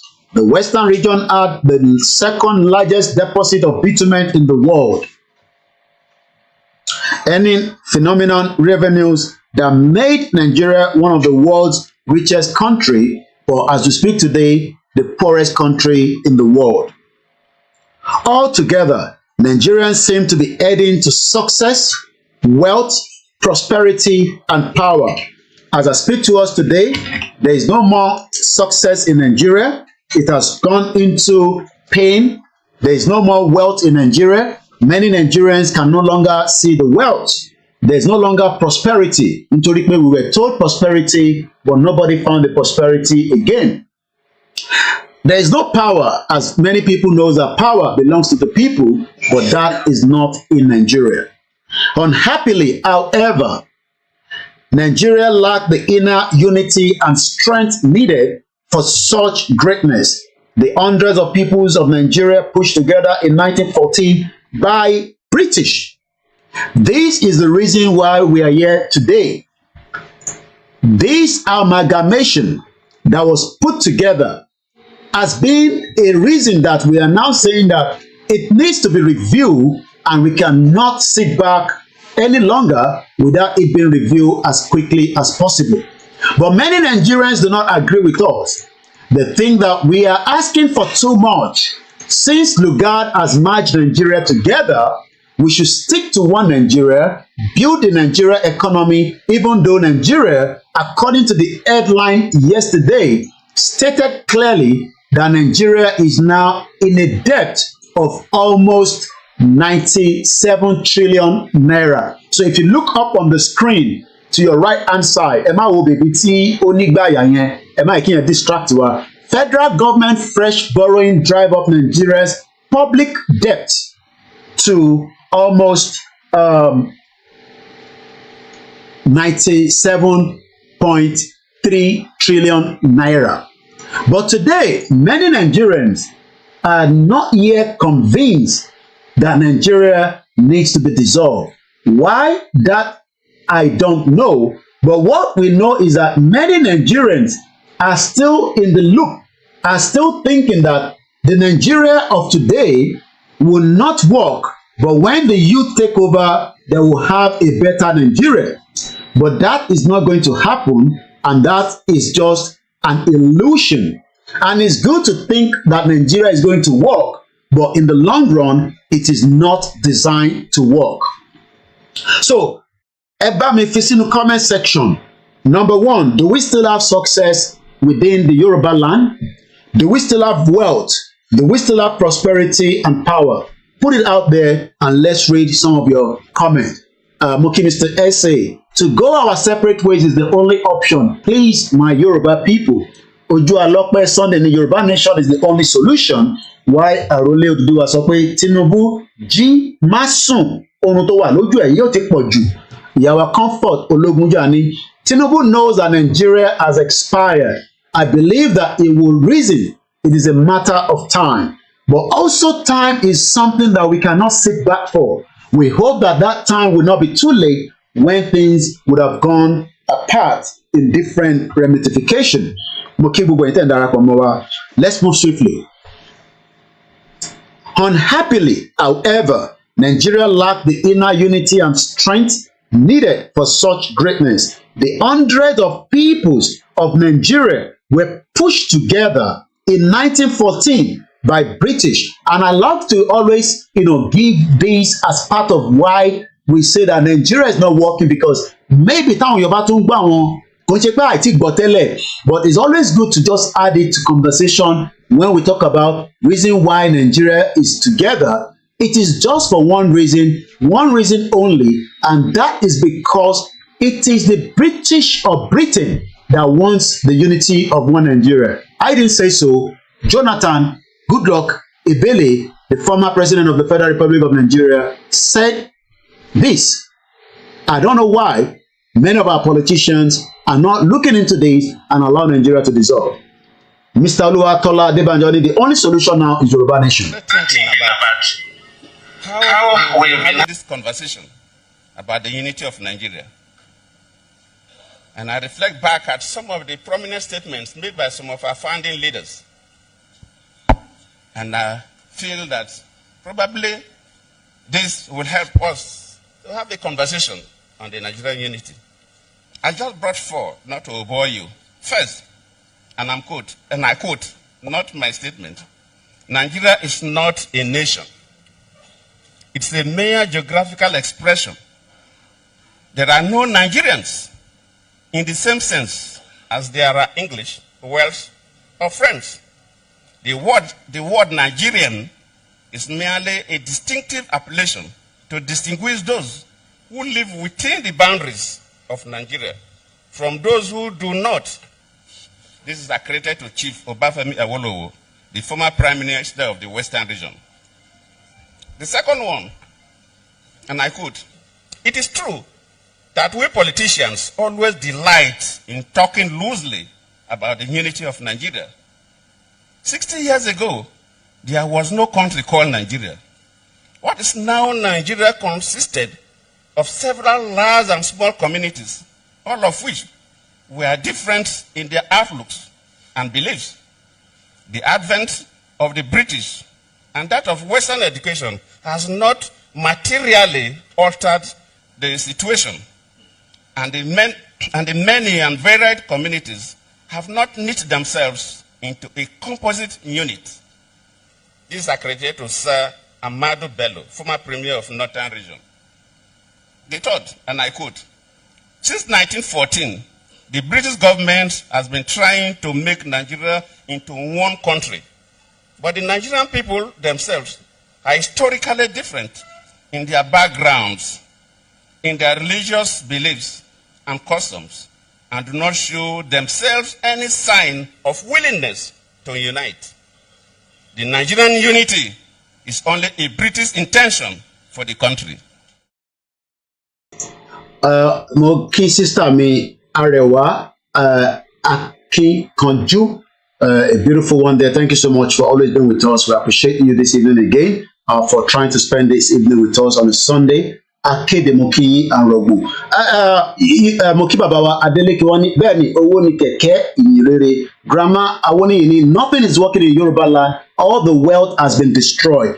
Maybe àwọn nìkan ni wọ́n ní problem pẹ̀lú wealth ní Nigeria. Maybe gbogbo àwọn Yorùbá tó kù, we are seeing wealth and that's why nobody has put a comment out there. Stone Cold has a question because you're all watching on different platforms and streaming on different and multiple channels. And the question was, can I ask you a question? Number one, is it true that President Bola Tinubu gave the bandits money to release 280 students? Number two, do you believe Hausa Fulani will let Yoruba to go peacefully? Number three, is there any way we can do it without fight to get our freedom? All right, let me help you with the little of my understanding. I don't have any intel or intelligence that Tinubu paid the terrorists. I don't call them bandits, these are terrorists, to release 280 students. But with the evidence base of what Nigeria has always been, we can say that money was changed and money has changed hands for those 200, because why do you keep 280 people for one day? People that go to school, they are meant to go back to their family to look after, and there's a certain group of people took them for 1 day, 2 days, and all of a sudden they appear and everybody say, oh, we have got them released. And I saw the British High Commissioner, Dr. Montgomery, excited. Something is not right. Something smells. So personally for me, I believe that money was paid, or there was another agenda to distract us, because Cherry, Nigeria is about a kind of a country that distracts you from the real problem. And that is how the world works. The world is an evil place. So when you hear back somewhere, just go and sit back and monitor another area, because the bass you are hearing there is making an impact in another place. It's always a distraction. And that is what they've done. And that is why I want not go to what distracted. Yes, Iba, Igbowo, we don't have to be distracted, because we still have to keep our eyes on the ball. Because the moment you lose your eyes from the ball, you'll be distracted. And that is why we have to remain focused. Because we saw how Duponitiri came. I mean, how can she say, I've got a country? Oh, I have got a country. Really? And that made a lot of distraction. I see some of our team doing Facebook program and I just laugh, because they don't have an understanding. So the other question you ask is, do you believe that Hausa Fulani will let Yoruba people go peacefully? No. I have said it clearly. My mom is listening to me. My wife are listening to me. I mean, believe that we are going to fight to get ourselves out of Nigeria. But that does not mean that we will not try our luck for negotiation and a peaceful dissolution. And this is the reason why we are reading this again. Because Babakitoye is giving Tinubu more option. The option of Yugoslavia that became blood of rivers. Babakitoye sọ ní èdè Yorùbá tí ma sọ pé wọ́n para wọn jà ẹ̀mí fẹ́ bọ́. Eventually, Slobodan Milosevic, that doesn't want Yugoslavia to break, end up dying. Yugoslavia still end up breaking up, and many people go their separate ways. And if you don't know, I can show you, I think I have a map of those countries that eventually left, what is known as Yugoslavia. And that was a bloody one. Do we need that? We don't need that.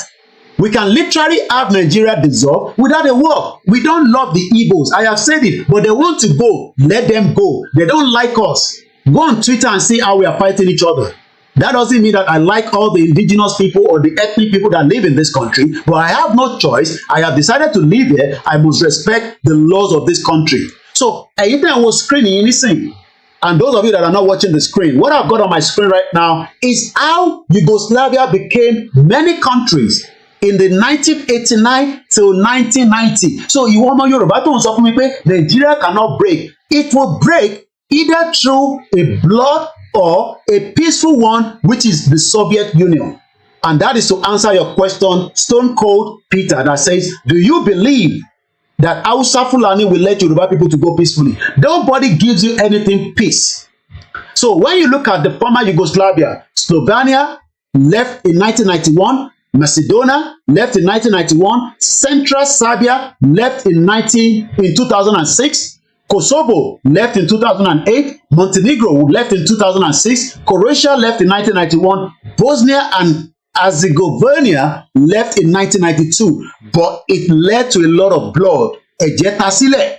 So the last question is there any way we can do it without a fight? That is how Tinubu will have to do it for people that believe that Tinubu can bring something different. Tokyo 778 say the only way is Yoruba nation, the only futureless people will accept one Nigeria.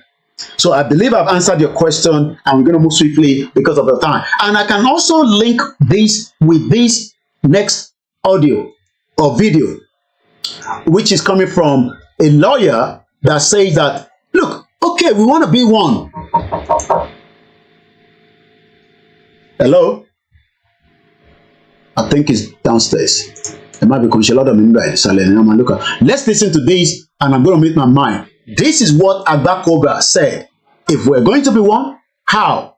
Let's watch this. Keep your eyes on the screen. This Yugoslavia that break up led to many countries came out of it. Some of them are strong today. Some of them are not strong. It doesn't matter. Every one of them controls their country now. This is what we are asking for. I don't want to be in the same country with the Igbo people that are doing drugs. The Igbo people don't want to be with me because I am doing fraud. You can see that. But when we have a country, I can go and do fraud in Biafra nation, and their law will deal with me. And they can come and do drugs in our Yoruba nation, our law will deal with them. That does not mean that we are not going to live together, but we will live on the terms and conditions of how we want it to be. So let's watch this video coming on the screen now. President Tinubu needs to put his best foot forward to govern the country. If he does that, in 4 years, he can turn things around. But there are certain critical things he would need to do. The first thing is to say, what's the constitution? If, for instance, me and my wife Lillian don't agree in our marriage of 45 years, then we can't do anything. So the first thing that President Tinubu would need to do is to ensure that Nigerians all agree to be one country. You recall that Bola Ige asked those two questions. Do we want to be one? It's not by force. If we want to be one, how? We haven't answered those questions, which is why I told President Akpabio of the Senate that it has taken 23 years to solve the problem of the Constitution. And I urged him, in conjunction with President Tinubu, to resolve the Nigerian constitutional question now by inviting the owners of Nigeria. The owners of Nigeria, mark you, were those who owned Nigeria before Lugard brought his amalgamation in 1914. Call them in. These are the people who own the country, and ask them questions. What do you want to see of the Constitution? Because without a Constitution, we're going nowhere. And no one will doubt the fact that the Constitution bequeathed by the military in 1999 is unsatisfactory. You can't build anything out of a weak foundation. The economic development policy of President Tinubu, the political development policy of President Tinubu, and everything else he wants to do rests on a very solid foundation. So let him immediately resolve that. How can we spend 23 years looking for a foundation for building a house? Does that make sense to anybody? So that's my number one issue. We need to resolve this issue of, do we want to be one? And mark you, the flip side of the question is that we mustn't be one, because Yugoslavia, which was 6 countries under Marshal Tito, when he died, decided to break apart. And today, a lot of them are very strong countries: Macedonia, Croatia, Slovenia, Slovakia. They're all doing well. So there is no sacrosanctity about Nigeria being one country. There's none. I personally would wish for Nigeria to be one country, but we must agree. Now that is the problem. Because we have not agreed, And because the National Assembly has appropriated to itself the all-knowing wisdom of giving us a constitution, that is the weakness. So that's the... We have problems in the land. And the problems, I want to say this, I might be off the cuff, is because of our constitution. Also, Nigeria is not operating any constitution known to honesty, entrenched in group faith, brought about by unanimity of the people, acceptable to federalism. And again, that is also, we also have that problem in the judiciary. Because of the Nigerian situation, we have a unitary system. That's what we run. Hydra-headed. Don't let us pretend. And I've said it over and over. And I'll continue to say it. And that's unitarism. Has also crept into the judiciary. Today, the entire Nigerian judiciary is unitarized. The Supreme Court is federal. Federal Court of Appeal, the Court of Appeal is federal. Federal High Court is federal. FCT is federal. National Industrial Court is federal. Customary Court of Appeal of the Federal High Court is federal. Sharia Court of Appeal of the Federal High Court is federal. All jurisdictions. That the Kayode Echons of this world, that the Oputans of this world, that the bailiffs of this world, when they wind their respective high courts exercised, making the law to be profound, succulent, rich, exciting, they are now vested in the different federal high court or federal courts. We're talking of how to reform the system. There is no justification in a state, in a nation like Nigeria, purporting to practice federalism, where even the Supreme Court should be overburdened with unnecessary jurisdiction in respect of land matters from Yoruba land, respect of divorce, respect of family matters, chieftaincy matters. How do they know? I don't want us to be deceiving ourselves. Assuming I'm even appointed to the Supreme Court today, I'm above the age, but assuming, and I'm sitting there, and you bring a matter on appeal in respect of Kanuri native law and custom. And do you know that it's because of land that led to the 16 soldiers that died? It's got to do with land in the Delta State. So I'm going to move swiftly. We've listened to this before, so I'm just going to move swiftly. We'll come back to that later. Babawa Timothy, ẹni kí n bá yín túmọ̀ nǹkan kan lédè Yorùbá, ẹ jọ̀ọ́ mo mọ tí mo kà ẹni kí n bá yín túmọ̀ lédè Yorùbá. Let me read some of the comment quickly before I move forward. Ìyàwó Veronica ni Nigeria must break whether Hausa Fulani like it or not, and definitely we don't have to wait for Hausa Fulani to tell us to break up away from Nigeria. Àwa la máa gbé ìgbésẹ̀ tó fi máa break. What are the ìgbésẹ̀? By preparing our people that we have to go. Self-determination is an inalienable right. We have to come out and ask questions. But many people don't want to do that.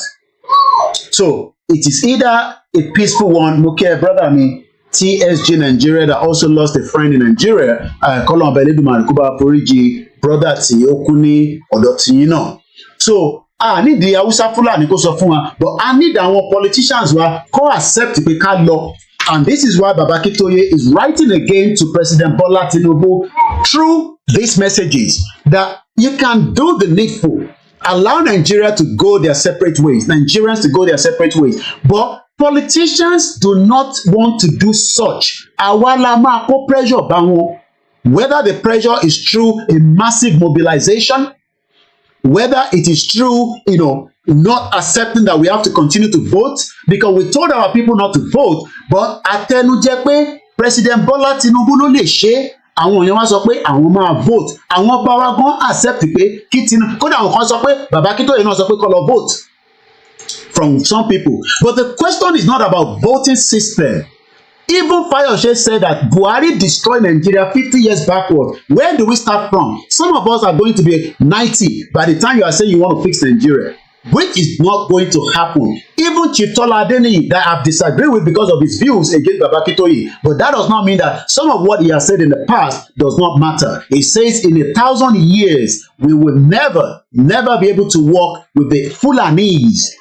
So when people say we should stick to Nigeria, maybe we should continue reading this, a message to President Bola Tinubu. The hundreds of people of Nigeria pushed together in 1914 by British were radically different in culture, political traditions, religion, attitude to religious diversity, attitude to modern change. We need a modern change. The Northerners do not want a modern change. We want to change the system.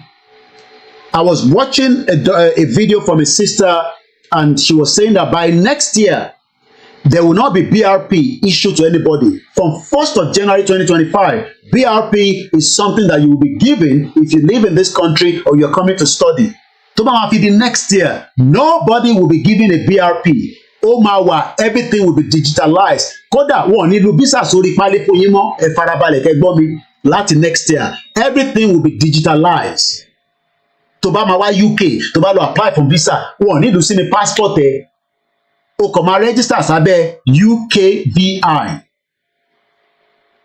The world is moving forward. Àwa wà pẹ̀lú àwọn rọ̀tìrọ̀tì, àwọn onídọ̀tí. And that is why each time I listen to this, my brother, it gives me the drive. These were the people that came out in 2017. Nígbà táwọn ọ̀tẹ̀ ẹ̀mọ̀ tó ń sọ pé nídìí láti lọ vote mọ́ because that is not helping the matter anymore. And that is what Judge Akinola said. But many of us did not know because we were not aware of some of their views until we started with Baba Akintoye. Làwa rí pé àwọn kan náà sọ̀rọ̀ even up to Comrade Victor Taiwo. But what we are saying today is that even those of you that are saying that we can restructure Nigeria, listen to this before we move forward. Impediment to Yoruba development is the impediment to Oodua development. Without Nigeria, we won't be where we are. 1962, we were far ahead of South Korea and North Korea. We were far ahead of China even. We had television before France. We had radio before South Africa. Now look at where we are today. I think it's a shame that even any Yoruba man can be talking about restructuring at this point in time. What are we restructuring? This country that is already shot to pieces? I don't think that's what we want. But they are always talking about giving Nigeria a chance. The patience of Yoruba with Nigeria has come to an end. But many people still do not want to accept that. I pray that we should have gone. But gone here, it has to be something that we have to be determined.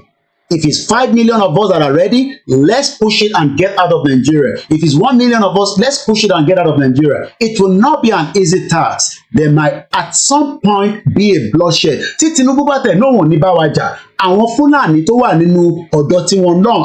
I'm not talking about Fúlàní nínú igbó. Because let me say this. Dangote might not want you to go. BUA might not want you to go. Just like Alakija might not want you to go. Just like Mike and some of the Yoruba elites. Ẹ má rò pé gbogbo náà lọ fẹ́ kẹ́ lọ o. Mo rí Gbénga Daniel lórí Bob D. Mo rí lórí page wọn tó gbé góòlù sọ́rùn tó dé fìlà mo mọ bẹ́ẹ̀ dèèyàn kan tó lọ. They have lived a lavish lifestyle. I am not saying that we need to attack them. We will need to show them that we are serious and we are ready to go. There are many ways we can do it. If 1 million people stay between Lagos Ibadan Expressway, we shut down everything. We move to the airport. We shut it down. We go to the Apapa port. We shut everything down. Or $10 as well. Many of them like that. That is what they call the people's power. The whole population of Nigerian security to 1 million. Even if they're going to use firepower from the top, it will even make Nigeria not to be a place anybody wants to visit. Because the moment there's a crisis in Nigeria, nobody is going anywhere. Who is going to go to 80 as I speak to you today? And the way things are right now, the Biafrans are ready. And don't come and tell us again that when they start on their side, they should just start it on their side, but it will have a ripple effect on every single part in Nigeria. And that's a fact. So we need to start thinking. And this is why Bola Tinubu should be listening to some of what we are saying. But like I said, I don't trust him, but doesn't mean that he cannot change his mind. So let's move swiftly again. Until after the Second World War, the British did nothing to give Nigeria a unified existence. Until today, the same thing is still happening. We don't have to be here. Brother mi kan pè mí, Mr. Koiki mo ti wà níbẹ̀ for more than 30-something years. He's a doctor. He wants to go back home, but there's no home to go back to. Yeah, I mean, you can go home for a couple of days and come back, but I'm talking about to go and set up and live there. And you cannot work with the current state of system that is presently in Nigeria, not with the fraudulent constitution. You've just listened to two most senior advocates of Nigeria telling us that I cannot go and invest in Nigeria with that constitution. We can only be trying our best with whatever we are doing presently, but the future is no longer in Nigeria. And ẹ̀yin tẹ́ máa bèrè pé kí òkété a máa kúrò nínú orílẹ̀ wa ni no, it is still the territory. The only thing that is changing is the name. We are not going to be bearing Nigerians anymore. We will decide whether it's Oduduwa Republic, Yoruba Kingdom, Yoruba Nation. That will be determined among ourselves. So, again, until after the Second World War, the British did nothing, you're right? The British did nothing to give Nigeria a unified existence. When at last they granted a unified constitution in 1949 to 1951 and created under it a federation of 3 regions. A federation, I say nothing great will spring forth unless we pull out of Nigeria, and I totally agree with you. Dizzy Man said you are absolutely right about that KOIKIMEDIA.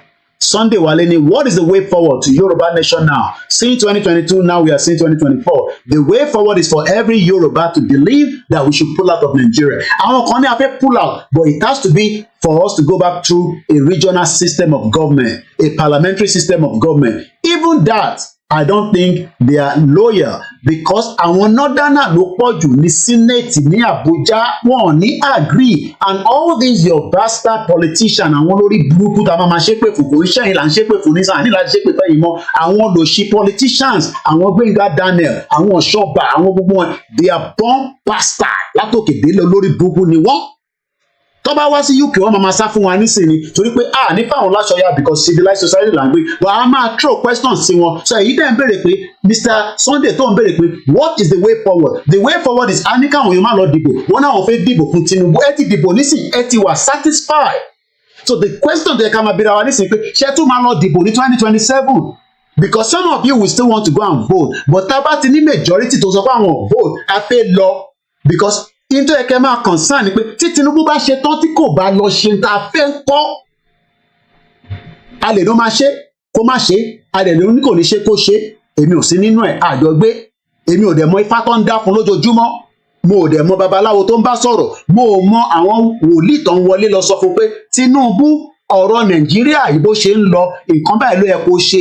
Èmi ò sí níbẹ̀, èmi ò mọ táwọn àfáà ń bá discuss, mẹ́tẹ̀ẹ̀ta lòun náà fi operate, ọmọ Yorùbá ni. Èmi ò mọ táwọn ọba wa ń bá sọ, but ó wà important pé káwọn ọba ilẹ̀ Yorùbá máa bá President Bọ́lá Tinubu sọ̀rọ̀ nísìnyí pé pínpín Nàìjíríà jẹ́ kó tètè wá kó tó lọ, torí pé tí kò bá wáyé tó bá fi lọ tó dá padà sí north, ẹ̀yin ọmọ Yorùbá ìyà máa túbọ̀ jẹ wá sí ju bó ṣe ń yẹ lọ.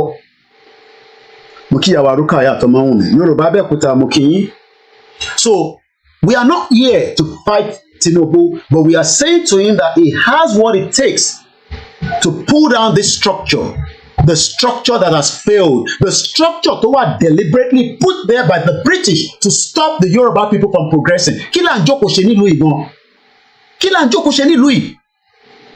Okay, àná àwọn ọmọ wa ní better education. Kí ló dé tí mo lè kọ́ àwọn ọmọ mi lọ sí Nàìjíríà àbí sílẹ̀ Yorùbá tó bá ní system tó ń ṣiṣẹ́ tí náà wà 24/7 tí wọ́n lè connect pẹ̀lú internet wọn, tí mo lè wọnú ilé tí mo máa tan AC ní Dubai, ní Abu Dhabi, ní Arab, tí United Arab Emirates 24/7 làwọn èèyàn fi ń tan air condition. Ó tẹ̀ nímọ̀ pé ooru mú ẹ, tó bá bọ́ síta nìkan lóru máa mú ẹ, tó bá dẹ̀ tí wọnú taxi ooru ò ní mú ẹ mọ́.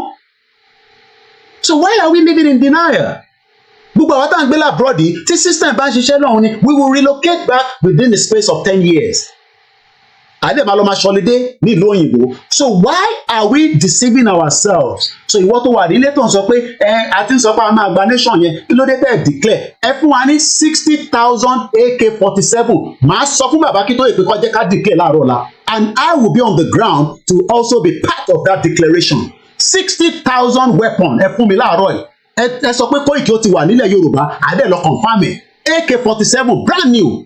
We will declare Yoruba nation. But about it, I need 5 million Yoruba people to be ready to shut down the whole of Yoruba land. I will be part of that movement. Kò ń ṣe ìtẹ́ ìṣe nísìnyí tẹ́ ẹ̀ tí ready. Nítorí ebi ń pa yín níṣìí lẹ́sẹ̀ ń complain. Ìyẹn ni chief ṣe sọ nígbà tó wálé pé ọ̀rọ̀ ebi ń pa wá kó ló wà nílẹ̀ mọ́ nísìnyí. Ọ̀rọ̀ security àti ọ̀rọ̀ ilé ayé wa bá ṣe máa take it back from the European people. Let's move swiftly. So ní 1949-1951. Àwọn Britain create nǹkan kan tó ń pè ní federation. Mo kíyà tó bí mi lọ́mọ Pastor Mo ẹ káàbọ̀ sórí ètò. Mokiyawa Margaret Ibijoke. One Senegalese colleague jokingly told me about 15 years ago, which I took on serious. Wọ́n fún wa ní tó ń pè ní federation.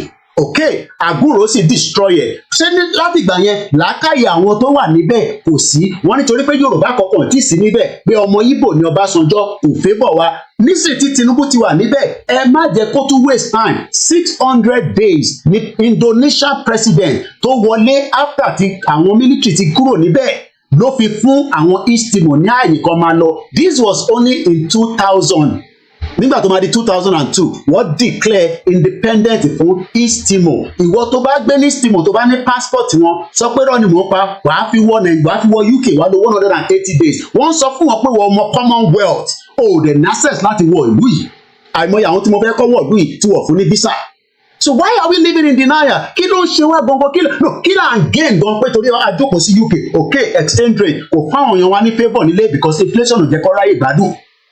Why are we living in denial? Kí là ń mú nínú Nàìjíríà? Kí ni purpose Nàìjíríà fún ilé ayé wa gan nísìn? Okay, a mọ̀ tẹ́lẹ̀ pé Nàìjíríà ń ṣiṣẹ́ nítorí pé nígbà yẹn nǹkan ń lọ bó ṣe jẹ́ kó lọ. Bọ̀ nísìn àti wá rí i pé ìrẹ́jẹ ti pọ̀ jù, olè ti pọ̀ jù, kò work, kólúkálukú máa lọ. We have the numbers, we have the territory. Nǹkan méjì tó máa ń béèrè nìyẹn ní abẹ́ òfin United Nations. Ṣé ní numbers? Ṣé territory yóò?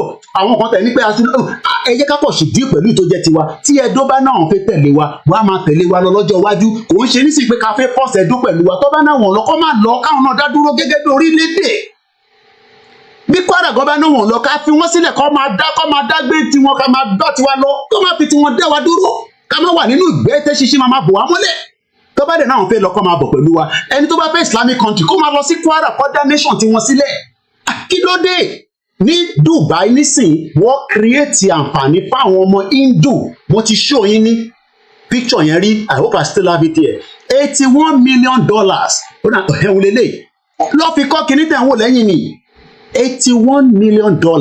Why are we living in denial? Tí Yorùbá kan bá náà wò lọ kó lọ máa gbé ní Kwara ká sọ bẹ̀rẹ̀ ní Kwara nation. Tó jẹ́ pé Islamic nation ni àwọn ọ̀fẹ́ Islamic country a dẹ̀ fẹ́ Christianity country a dẹ̀ fẹ́ ìṣẹ̀ṣe country but a máa respect the value system níta jẹ́ nígbà táwọn òyìnbó kọ́ tó dé dúró lórí burúkú làwọn òyìnbó àwọn ló kó wa sínú hílà èlò tí gbogbo wa fi ń lọ ń ṣe ọmọ ọ̀dọ̀ ta fi ń dúró 15-16 hours ta fi ń wá iṣẹ́ tó máa fẹ́ pé à ń wá 2,000-3,000 pounds abákan bá tẹ̀sówó ilẹ̀ Yorùbá à ní jókòó sí ìlú yìí within 24 hours nígbà tá a bá ní economy tiwa tó ń thrive.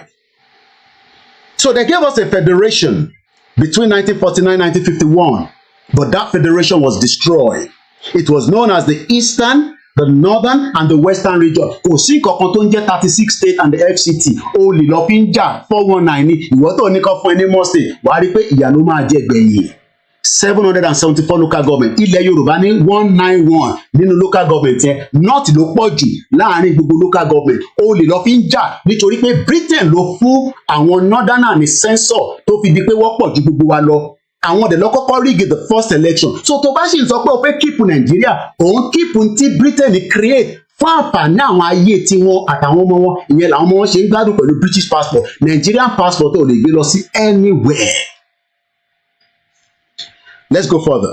They boldly wrote conflict and instability into the life of the federation. Láti the beginning, ni Britain ti create in tí kò ní jẹ́ ká ní access sí nǹkan tó máa jẹ́ tiwa. From the beginning, they knew the game because wọ́n ti wà pẹ̀lú wa for a very long time. Kọ́nikọ́ni ni wọ́n sì ń ṣe bẹ́ẹ̀ títí dọ̀la nílùú yìí fún àwọn èèyàn wa. Dan Abbott MP ìlú yìí ni ó dìde 42 times ní parliament wọ́ọ̀dẹ̀ pé ìwọ wá rò pé ó máa easy pé ká gba Yorùbá nation. Mo sọ fún ẹ pé 60,000 men pẹ̀lú brand new AK-47 bàbá kí tó yẹ gbọdọ̀ declare láàárọ̀ ọ̀la àdẹ́sí kí gbogbo bọ́dà wa àáfin irin kanrin oyè yín bẹ́ẹ̀ yẹn. But without that, we can just hope our people will wake up. Tó bá ń dúró dé àwọn olórí burúkú àwọn governors yìí látòkè délé àwọn deputy wọn àwọn sọ̀rọ̀ olùsí ni wọ́n bomb bastard ní gbogbo wọn látòkè délé. A máa tì wọ́n mọ́nu ilé wọn, a máa fún wọn ní house arrest mọ́nu ilé wọn ní jáde nípa wọn bọ̀ inú ilé lọ́ máa wà a máa ṣèjọba lọ. Torí olórí burúkú ni wọ́n. Tó bá ń dúró de pé Ọbaṣá olùsí olórí burúkú tó wà ní Agége yẹn máa jẹ́ kó lọ kò ní jẹ́ ọ lọ. Tó bá dúró de Dàpọ̀ Abíọ́dún kò ní jẹ́ ọ lọ. Ṣèyí Mákindé ò ní jẹ́. Mo tẹ̀ ń gbọ́ pé Ṣèyí Mákindé fẹ́ di vice president. In tó fẹ́ ṣe nìyẹn information lórí desk I don't know how true it is. Your local government is not going to work, your state is not going to work, but we expect them to provide security until the dissolution of the bomb bastard country tí Britain create for you. I don't live in Nigeria. I am 6,000 kilometers away. Kíyà tó jẹ mí á pẹ́. Let's go further. By disrespecting obvious ethnic boundaries in the disintegration of the region boundaries, by making the northern region much larger, àwọn Britain ló create ìtàn fi sọ fún wa pé north ló pọ̀ jù, ẹni kan jẹ́ ká ṣe proper census ká kà wọ́n délẹ̀ gbogbo àwọn ilé àtọ́kọ́ sínú ilé tó ń parọ́ fún wa ẹsẹ̀ kan náà ló máa jáde wọn ló yá count the leg wọ́n gbé bọ́dì jáde 419 country ìyẹn ni wọ́n ṣe ń sanwó fún àwọn terrorists tọ́nà rí this 280 and every Nigerians are taking that. Èmi ò buy that nonsense. Wọ́n kó àwọn ọmọ yẹn lọ sí government house wọ́n feed wọn wọ́n tọ́jú wọn wọ́n dẹ̀ ṣe kíni wọ́n gbowó lọ́wọ́ Tinubu. I don't know. By giving the northern region a decisive majority in the federal parliament and by generally creating the impression that the northern region was destined to lead the federation. The regions did well for their peoples, with the western region as a development leader and pace setter. But rancor and hatred ní British ní sí wa, hatred ní Commonwealth ní sí wa, ìyẹn ni wọ́n ṣe ń fà wá sínú Nàìjíríà kí ayé wa lè wà backward. Máa sọ pé dey play ìní òkúkú sí Nàìjíríà. The region did well for their peoples, with the western region as the development leader and pace setter. But rancor and hatred, unhealthy rivalry marked their relations. Then to ensure Britain continue control of Nigerian economy after independence. Ẹlòmíà ni wọ́n ti fún wa ní independent. Bàbá ẹ̀ ló sọ yẹn fún ẹ. Àgbà tó ń pè ní independent, okay? What we have been given is a fraudulent system. The British maneuver in a great detail, falsified the national census, installed a stumbling block in the constitution, rig the pre-independent election, heavily influenced the post-election inter-party negotiation to give dominance to the Fulani leadership of the northern region over the Nigerian federal government at independence, and we have evidence again to back that. Some of you don't know who these people are. One of the people that worked with them at that time came out and said to us that don't trust the British people or the British government or the British Empire. They knew who the Yorubas are, they knew who the Igbos are, and this is what this man said as at the time he gave us this exposition. He died, I believe, in 2002, if not 2001. My name is OLAYOMI Koiki. If you're new to this platform, share the program, invite your friends and family. Listen to this. It's a long one. We are not going to play everything. It's just to back what was said here. And I'm going to repeat that before I play that video again. So I'm going to pick it from here again. The Britain continue control of the Nigerian economy after independence. The British maneuver in great detail, falsify the national census, install a stumbling blocks in the constitution, rig the pre-independent election, heavily influence the post-election inter-party negotiation to give dominance to the Fulani leadership to the northern region over Nigerian federal government at independence. Hello, Mrs. Carol Smith. Welcome to the program. Thank you. May I say how delighted we are to be on Passion. We've looked forward to speaking to an African television station for decades. This is something we have looked forward to for such a long time, and we are so happy to be here. Thank you. Mr. Aaron Smith was a young, bright, and principled Oxford University graduate who was recruited by the Colonial office and posted to Nigeria.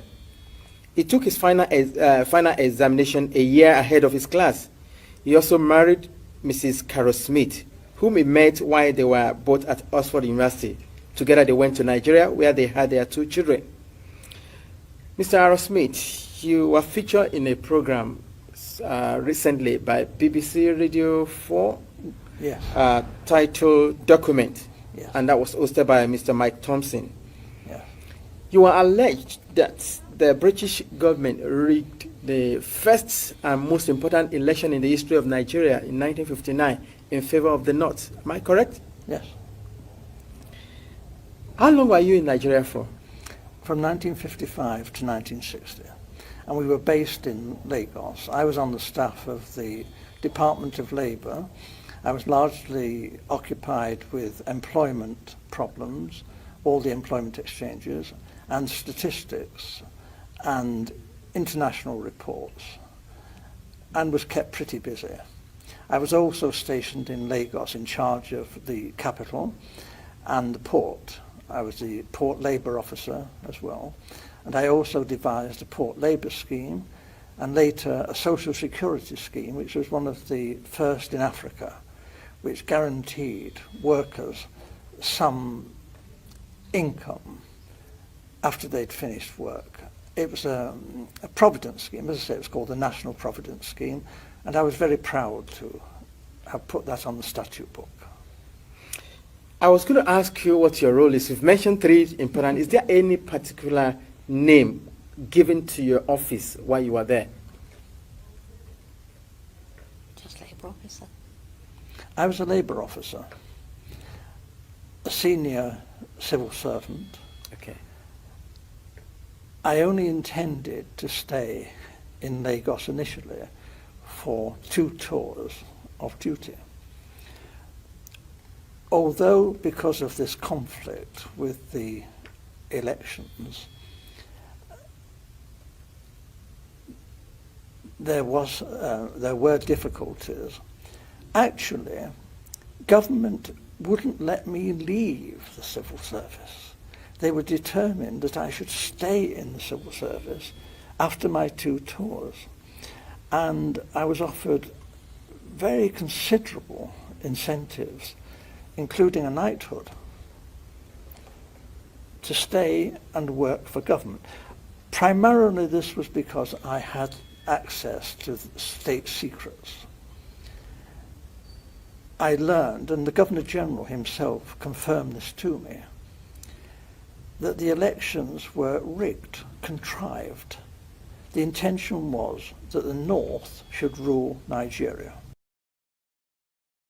So, tó bá tẹ believe òyìnbó tèmi sọ látẹ̀ǹkan, I have something to back that. The election was rigged so that the North could rule over Yoruba people, Igbo people, and the rest of those. But we are the 3 major ethnic people that lives in that territory. They came after slave trade over 500 years. Some of you should even be angry more than me. And you came out upset. Because when you look at the slave trade itself, it's something that we should be angry about, that our forefathers were moved out of our territory, and you are telling me to forget about that. You are a born bastard. They rigged the first ever election that was conducted in Nigeria for the Northerners to favor us. This is what Baba idiot all over the place. Tí Bàbá Akíntóyè bá kọ sínú ìwé, á dẹ̀ rí evidence báyìí, báwo la ṣe máa mọ̀ pé ntẹ́ ẹ̀ka mọ̀ nìyẹn. So Bàbá Akíntóyè is giving us the background to exactly what this man confirmed. Continue to love Nigeria. Continue to say you love Nigeria. Okay? So let's move swiftly again. By doing these things, the British essentially placed a death sentence on Nigeria. So tẹ́ bá sọ pé ìyà ń jẹ wá lénìí, a death sentence has been on us since 1914. The Fulani were one of Nigeria's smallest people. They are not up to 6 million. Were a non-indigenous people. They had no homeland in Nigeria or anywhere.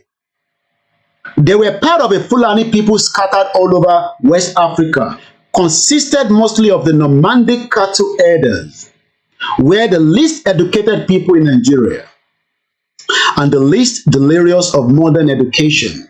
They were the least capable of leading a modern country along a modern line. Àwọn tí Britain gbé wàhálà lé lọ́wọ́ nìyẹn. Àwọn tó jẹ́ brain power, the Igbos, the Yorubas, they neglected us. Video yẹn gùn gan, but I don't have the time to play all the video because he said a lot in there.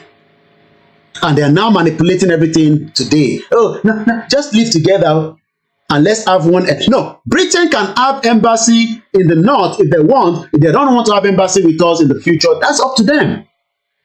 We will still have cordial relationship around the world. I mean, we have the land, we have the territory, we have the people. So why should we be one?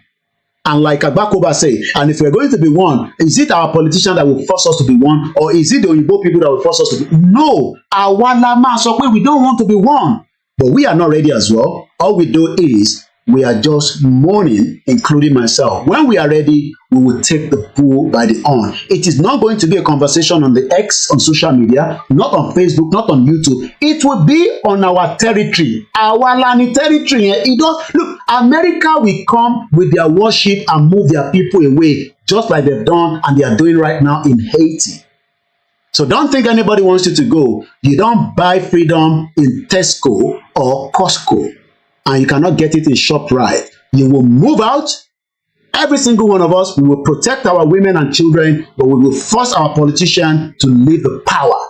That is what has happened in Haiti after they destroyed that beautiful terrain. Let's go swiftly. Lacking an understanding of the nature of a modern country, the Fulani decided immediately at independence that they were meant to be the new colonial overlords of Nigeria. And that's why they're giving Tinubu more problem today. I might not like Tinubu, but he's still a Yoruba man. Forget about what the Igbos are saying about him. He's still far better than Buhari, the dead Igbo man. Dead or alive, I don't know. Whether Tinubu is doing drug, Igbo people are doing drug as well. Whether Tinubu is doing fake certificate, we have people that are doing that before. It's not new, okay? Many of you use fake certificate or fake passport to get to the country you are today to become a new citizen. If we vet every single one of you, you never left with a proper ID card. So don't come and tell us Tinubu doesn't. Yeah, he doesn't have any record, but yet he's still a Yoruba.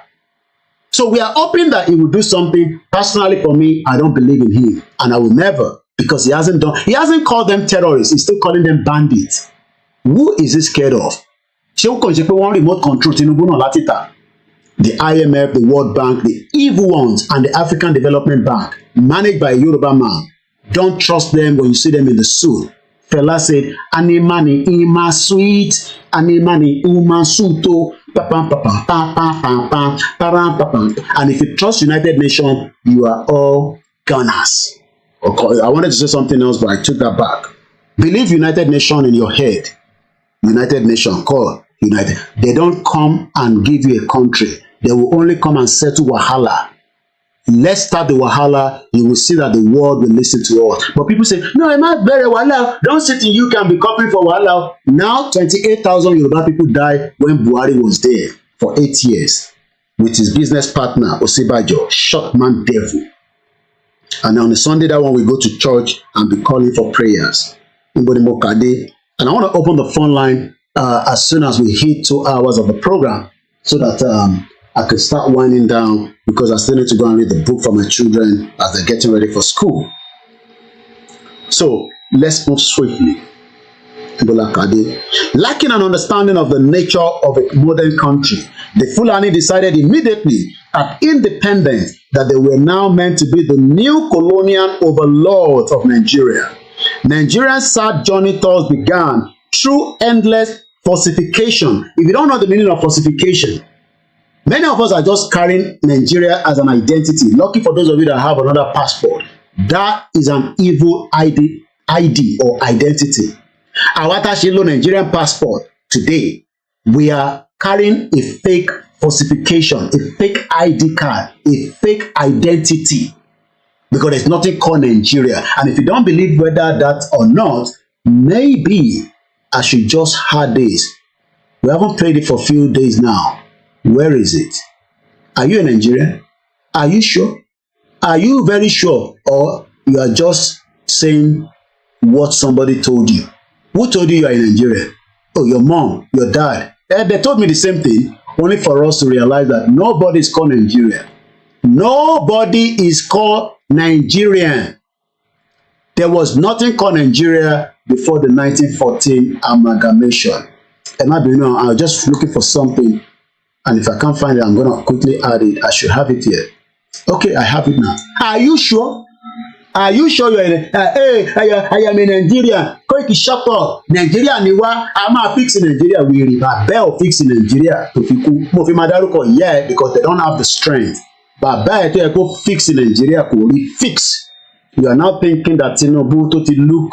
I'm seeing the matter of my learning program. So let me just because it will be studies. I know my mom will go to call me when I finish the program again. So let me just leave it like that. Listen to this. There is no land called Nigeria. There is no language called Nigeria. There are no people called Nigerians. We are only deceiving ourselves. We are not Nigerian. Okay, where is Nigeria? Where is the land called Nigeria? What is the Nigerian language? We are nations that had been forced together to live in one pathetic country. So anybody who goes there today to say pray for Nigeria, that person is just deceiving himself, because the people who want to be that Nigeria had not sat down to agree if they want to be Nigeria. They're getting ready to call into the program, but you can also support this platform. It's a voluntary payment. If you do, it is not for Yoruba Nation. It is for me to look after myself, my family, and the team that works with me, and to progress part of it towards Yoruba Nation. Your $1, your £1 goes a long way. These are the details in case you want to help us to make sure that we can continue on this platform. The phone line will be open in just about a few minutes, and then you can add your own input to the conversation that we'll be talking about. Mokiyawa Wumi, Ajibola, nothing can stop us from having our nation. There's no doubt about that. Etuni, we are not one nation, to be precise. We are having language barrier, also different cultures. Yoruba Nation is the only solution. God bless you. Moki Iyamilen Konsi. Mr. Kendi Oseni, message yìí pọ̀ dáadáa bọ̀ Yorùbá lẹ fi ń kọ́. Màá gbìyànjú láti ka ẹ̀kọ́ ńbẹ̀. Àwọn òṣèlú ilẹ̀ Haúsá ló ṣe yẹn o. Wọ́n fẹ́ gba ọwọ́ ní ọwọ́ ìjọba. Yorùbá yẹn ń kọ́ mi lẹ́nu, má bínú. Mo kí ẹgbẹ́ tẹ̀ ń gbọ́ mi nílé lóko. Grandma Felicia, mo kí mà ẹ káàbọ̀ sórí ètò. Mo kí Prince Gbénga Àjàyí, mo kẹ́yìn mùsùlùmí. Níbí báyìí àwọn ò kí ń bú mùsùlùmí, à ń bú kìrìsìtẹ́nì, à ń bú oníṣẹ̀ṣe. We are one family. Ọlárìnwájú Táíwò, mo kí yín. Ẹ bá pè wọlé, please let's focus on what we are discussing. Ẹ má divert wa lọ sí ibòmíì. Mo bẹ̀ wá, mo rọ̀ wá. You can disagree with me, but respect what I say on my platform. Tí kò bá tẹ́ lọ́rùn, èyí náà lè gbé fóònù yín kẹ́ tàn kámẹ́rà, kẹ́ máa bá àwọn èèyàn sọ̀rọ̀, kẹ́ lambast, ẹni tẹ́ bá fẹ́ lambast, màá wà bẹ́ẹ̀ máa gbọ́. So, because I have about 3 minutes before we open the phone line, so this is not something we're going to rush. We're going to be treating it, you know, àròlé oníwàhálà, ó dẹ̀ ti pè mí lọ́sàn-án oníwàhálà, ẹ̀gbọ́n mi àtàtà. So what we are saying is that there's an option on the table. Mo kí ẹ ṣẹ́gun ọ̀nà. Option yẹn ni pé kí Tinubu wò ó, ṣé Nàìjíríà ó ṣì wà okay? Òun náà mọ̀ pé Nàìjíríà wà okay. So let me bring my full screen so that ajá wa máa bára wa sọ̀rọ̀. Ẹ jẹ́ agbélùgáàdì olùṣèyàn kúrò àti gẹ̀frẹ́nẹ̀ lọ́ra ṣọ́. So kẹ́lẹ̀ wá pè wọlé nísìn. The number yẹn ló wà lókè yẹn, màá pè síta in a minute, so that in case you want to add your own little one, because tó bá máa fi di half an hour díẹ̀ nísìn, màá máa gba signal pé àwọn ọmọ yẹn ti fẹ́ sùn. Ẹ̀rọ pé mobile studio là ń lò, kò ń ṣe ta ni mo ti operate inú ilé ni. So ní owó ni, tó bá pé mo lówó ni, màá lọ gba ọ́fíìsì, bọ́ mo lè lọ gba ọ́fíìsì tó máa dé after 2 months tí màá máa struggle láti sanwó ọ́fíìsì. So tẹ́ bá fún wa ní owó tá a máa fi gba ọ́fíìsì 1 year, àlọ́ gba ọ́fíìsì síta. But for now, I'm sure we're all happy that at least so let's bring my screen like this. So this is where you now come into the program as well. Let's call in ẹ má yẹ ká bú Tinubu, ẹ jẹ́ ká rọ̀, bóyá tá bá rọ̀ á bá wa wo ìtàn sọ pé Nigeria needs now the courage to dissolve peacefully.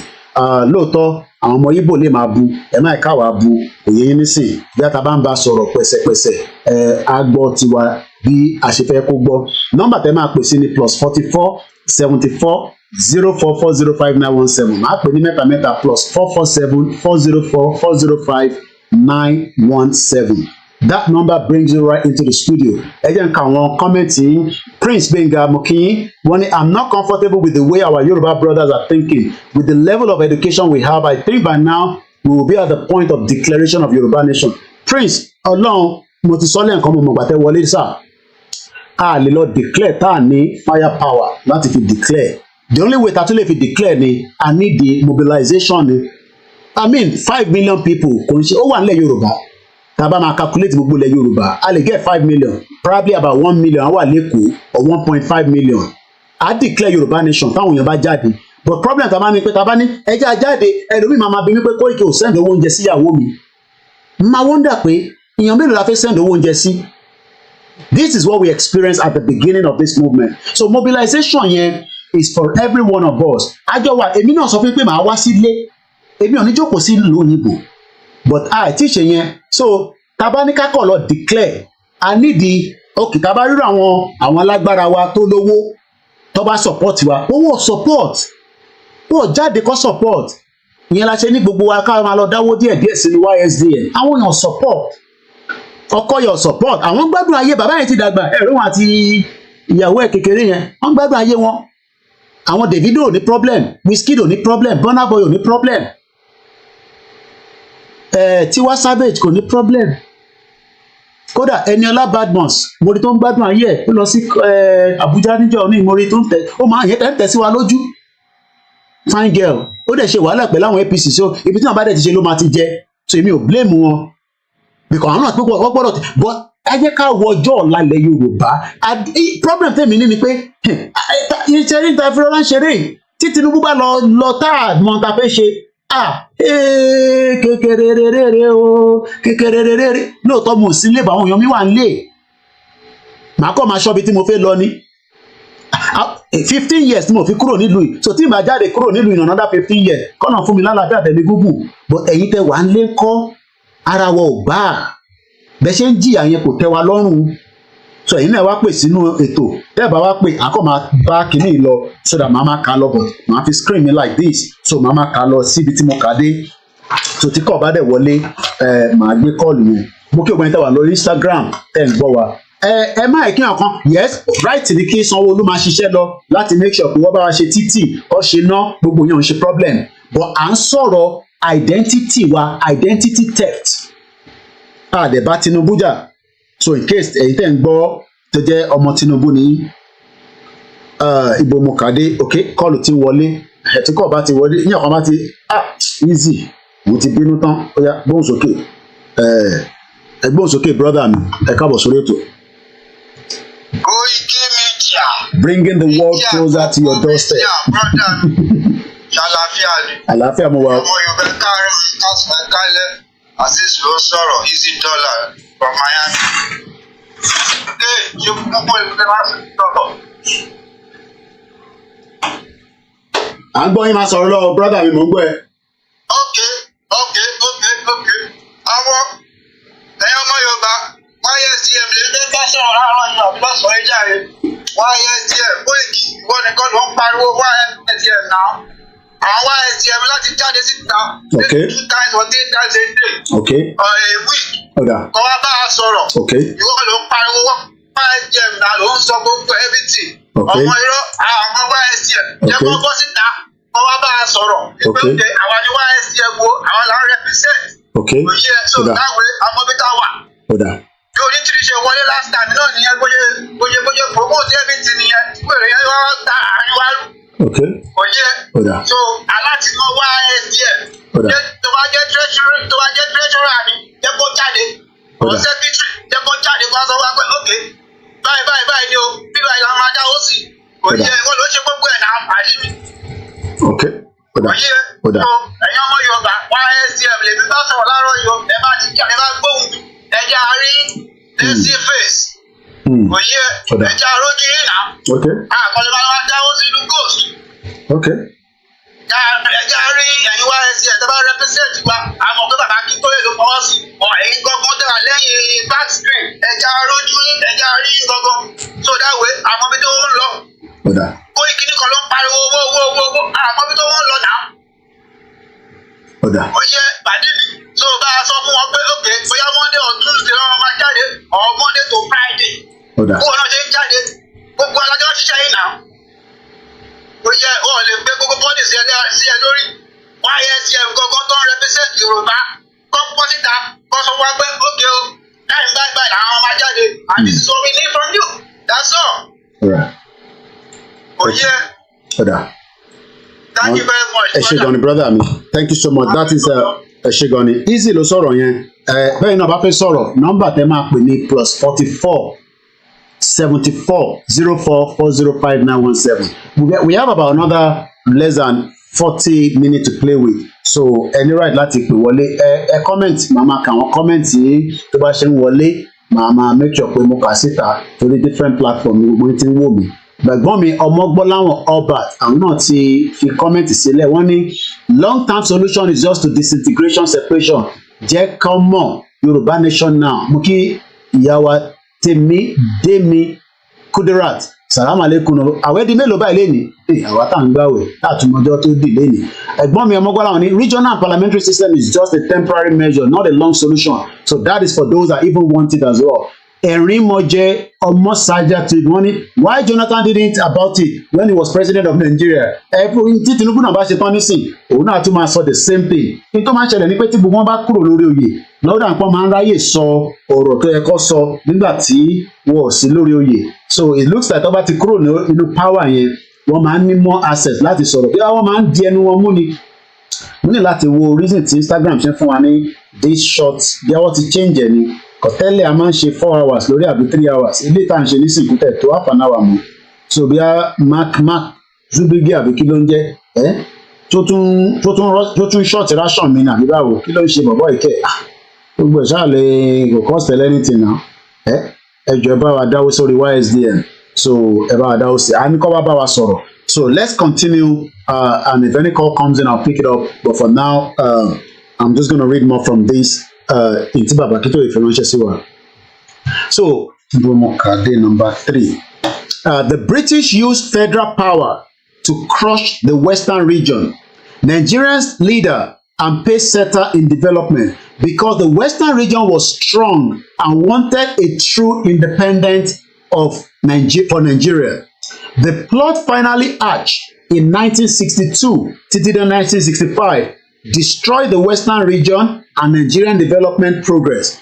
But then it dragged down Nigeria's security and provoked the first military coup in 1966. From then on, there followed a long succession of military coups, military dictatorship until 1999. Táwọn alágbádá débẹ̀. And they have the right to come and account for us. All the money that they've taken in the last 23 years of this democracy. Níbo ló kó sí development wo ló fi ṣe nílẹ̀ Yorùbá and why is it taking long before our people are still struggling? So, with only a brief civilian interlude in 1979 to 1983, the military dictator recklessly destroyed the federal principle in favor of centralization. The military dictator from 1966 July on, being all northerners, pushed for further and further centralization and northern Fulani dominance.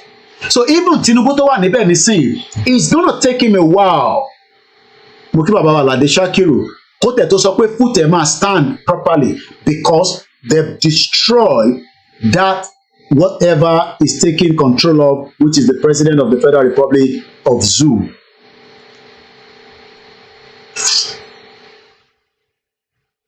This provoked resistance and bloody conflict, pogroms and an attempt by the Igbo-led Eastern region to secede from Nigeria in 1967. The attempt started a 30-month civil war, 1967 to 1970, which took over 2 million lives among the Igbo people. As if to wipe up this self-imposed disaster, mineral oil began in the early 1970s to boost Nigerian economy strength by making phenomenal amount of money available to Nigerian development. Nigerian prospects were so rosy by the late 1970s that some patriotic Nigerians embarked on putting together a dazzling program of development for Nigeria. Some of the youthful intellectuals in this group even believed that they could make Nigeria the black man's world power of modern times. So if you are still one of those that believe that I'm a transform Nigeria new Muki Ogunmola Abiodun, freedom is always gotten through pain. Allow Baba Muki Ekabo Sorieto. Freedom comes through a lot of pain. There's a call coming through. Let's pick that call again. You can also call in. Let's go straight into the next caller. Eba Asheni Kia within 3-4 minutes maximum. Ebon Soke sir. Nigeria kò lè ṣiṣẹ́. Okay. Tá a bá sọ pé Nigeria ò lè ṣiṣẹ́, kò lè work. Àwọn èèyàn rò bá ń ṣe pé ni. Nigeria can never work because we are not the same. A kì í ṣe ìyá kan. Wọ́n kàn máa kó apọ̀ pẹ̀lú irọ́ ni gbogbo ẹ̀. And ẹ máa rí i pé kò dẹ̀ sí òótọ́ nínú ìlú yẹn. Àwọn tó jẹ́ disaster tá a pè ní gọ́ọ̀mẹ̀ntì disaster ni wọ́n tá a pè ní gọ́ọ̀mẹ̀ntì wa. Àwọn ni disaster tá a ní. Àwọn ni earthquake tá a ní. Àwọn ni hurricane tá a ní. Àwọn ni wind tá a ní. Àwọn ni nǹkan burúkú. Àwọn ni snow nǹkan burúkú tó jà kó ń ṣẹlẹ̀ ní west. Àwọn leaders wa àwọn ni problem wa. Now gbogbo nínú news ní àárọ̀ yìí nǹkan sọ pé wọ́n ti gba àwọn ọmọ 130 something jáde nínú àwọn ọmọ 40 something tí àwọn Boko Haram kó lọ. Now president wa dẹ̀ jẹ́ ká mọ̀ wípé àwọn ò ní san ransom. Ṣé wọ́n lọ rawọ́ ẹ̀bẹ̀ sí wọn náà fi àwọn ọmọ yẹn lẹ̀ ni? Kí ló dé tán parọ́ fún wa? Kí ló dé tí gbogbo àwọn ìtàn nǹkan ìyá the same person the same olórí burúkú kan náà gbogbo wọn? Ẹ jẹ́ kí n sọ kíkan fún ìlú yẹn tí wọn bá ti pín ìlú yẹn. The next person after Tinubu a tún bọ́ sí jù báyìí lọ. Àmọ́ ẹgbẹ́ tá a bá sọ fún wọn títí náà they will never listen. Nítorí àwọn tí yà ń jẹ jù gan ló ń support àwọn pípò yìí. Àwọn tí yà ń jẹ jù gan ló ń support wọn. Nàìjíríà fún wọn títí náà they will never listen nígbà kókó torí ẹlòmíì. Nàìjíríà kì í ṣe ìlú. Nàìjíríà kì í ṣe ìlú àti tá a bá pín ẹ ṣé gan ni bàbá mi. Mo appreciate ẹ̀yin tẹ́ wà lórí ìmọ́lẹ̀ Yorùbá. Ẹ má bínú àfojúpa yín rẹ́. Torí àwa náà ni wọ́n fún wa ní access ká máa lò kò dẹ̀ ní dákẹ́ máa comment síbẹ̀ ká máa rí yín. Mo kí bàbá wa Dépọ̀jù Kẹ́hìndé John, mo kí bàbá wa Owólabí Emmanuel, Alájà Àmọ̀kẹ́, mo fi tẹlẹ́dùmarè kí yín, assalamu alaikum, happy Sunday. Jẹ̀lílì Ẹlẹ́gbẹ́dẹ́ mo kí yín, mo kí bàbá mi Kọ́láwọlé Ọmọṣẹ́bí, Owóṣẹ́bí rather, mo rí yín, ẹ ṣé gan ni, ẹ káàbọ̀ sórí ètò. Ẹni our identity, our culture, our heritage and our language, mo kí yín lẹ́ẹ̀kan sí, mo kí ẹ̀yin tẹ́ wà lórí Twitter space and ẹ̀yin tẹ́ wà lórí Twitter gangan. Ẹgbọ́n sókè ìyá wa, ẹ ti wọrí ètò, ẹ bá wa dá sí. Ẹ káàbọ̀ mọ́. Ẹ kú gbogbo gbà. Àwa ni. Just got to part of what you are reading now. In 1970, Nigeria rí epo. Then our intellectuals they wanted to make it. Oh yes, yeah. Ẹ má gbàgbé pé 1970 yẹn àti ìdàgbà ṣe dàyé o.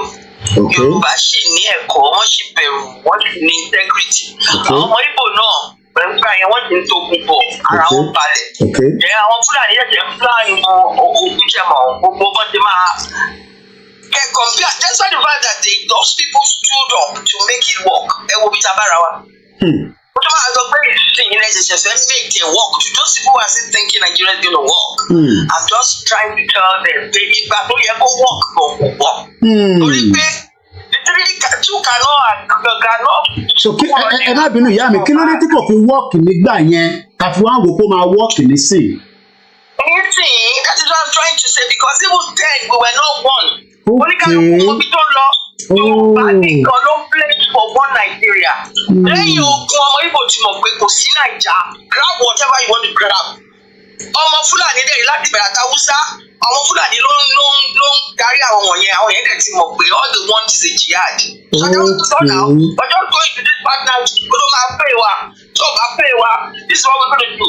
Ó dẹ̀ sọ ọ̀gá táwọn fẹ́ fọmọ Ìgbò ṣe náà, táwọn fẹ́ fọmọ Yorùbá ṣe. Why are we done? Why táwa Yorùbá ṣe tó yí wa ò tí ì ṣiṣẹ́? Èyí tí ṣé kíkan mú wa 1970 yẹn ni bọ̀, they were thinking it's a new thing, we can make it work. So ẹni tó bá gbọ́ yóò work up till now, yóò yẹ ká bìí lẹ́rí mọ́, aṣọra wa di tú. Wọ́n tó dùn pààyàn, àwọn kan ló sọra wọn di tú yẹn o, wọ́n tó dùn pààyàn, ọlọ́run máa pa wá run Àmín, àmín. So wọ́n lè professor this man that just spoke now sọ pé àwọn èèyàn ò gbọ́ we need to ẹ má sọ pé àti sọ̀rọ̀ a ní láti jẹ́ kí we need to start intense ìṣìkí fún àwọn èèyàn wa I don't know how we're gonna do it. Kì í ṣe àwọn elite o àwọn grassroots because at the end of the day bí grassroots bá dìde elite máa wá bí ságbà ni. Oyè yín ọkọ tó ṣẹlẹ̀ nìyẹn wọ́n kọ̀ kọ̀kẹ́tọ̀ nìyẹn pé wọ́n lè gbọ́ o wọ́n lè gbọ́. And we're even worse than 1970. There was hope in 1970. Ẹ máa ń dẹ́rù bàbá yìí nìyẹn. Àwọn ti gbọ́ o, ẹ̀yin ló ẹ máa káyọ̀ jù bọ́ ìkọ́jà nǹkan náà lásán yìí lórí. Compare 1970 till now. Ìgbà yẹn tá a bá lọ school, wọ́n fún wa bá ṣe dependent, wọ́n á fún wa ní nǹkan, wọ́n á bá lọ school, wọ́n á fún wa ní milk, wọ́n á fún wa ní tea, wọ́n á fún wa lábẹ́rẹ́. Ní school wọ́n ti wá ń gbé bá wa. But this is deterioration up to now. A lọ bínú àti títí wá wà òkè ọ̀la ìwà ìpara wa lára.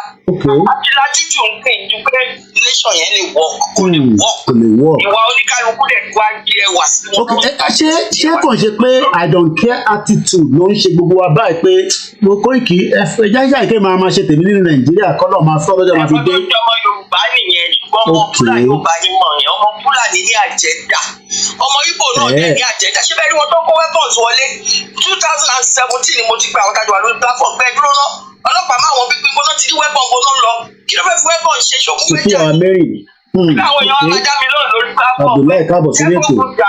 Àwọn bàbá wa ló jà Kírìjì. That's how free all of Yorùbá are. They are so careless and not thinking. I don't know what's wrong with them. Wọ́n shout me down pé àwa bàbá wa ló nílẹ̀. Àwọn alájagun Kírìjì. Àwọn alájagun Kíní. Bí wọ́n máa ń fẹnu jà ní. Brother ta máa ń fẹnu jà. Yorùbá dìde ẹgbàá kan yọ ẹgbàá tí wọ́n ní kí bóyá kó la máa lọ gbé dìde ó máa bẹ̀rẹ̀ sí ní àwọn kiri ojú oorun bóyá wọ́n máa gbọ́n gbà yìí. Àfẹ́gùn àwọn ọmọ wa àti the military man nìyẹn àtúnfẹ́gùn náà wọ́n. Ajá ti jẹ́ bí bọ́dá wọn yòókù prepare we are not prepared okay rí weapon tó múlẹ̀ níjọ́ mẹ́ta yìí tọ́kọ́ sínú trailer tó ní wọ́n fẹ́ fi protect ara wọn náà ni gbogbo àná la rí àwọ̀ nídìí weapon wọn náà wà nídìí weapon nídìí weapon èèyàn kan ti ní kí n lọ pé Dr. Ali gan wá kọ́ wá bá wa sọ̀rọ̀ wọ́n ní ká lọ pé Dr. Ali kó wá bá wa sọ̀rọ̀. Wọ́n ní ká lọ pé Dr. Ali kó wá bá wa sọ̀rọ̀ lórí program bíbá bí àyè táwa ń sọ ìtì ìdá tó ẹ̀rín lẹ́rìn ni.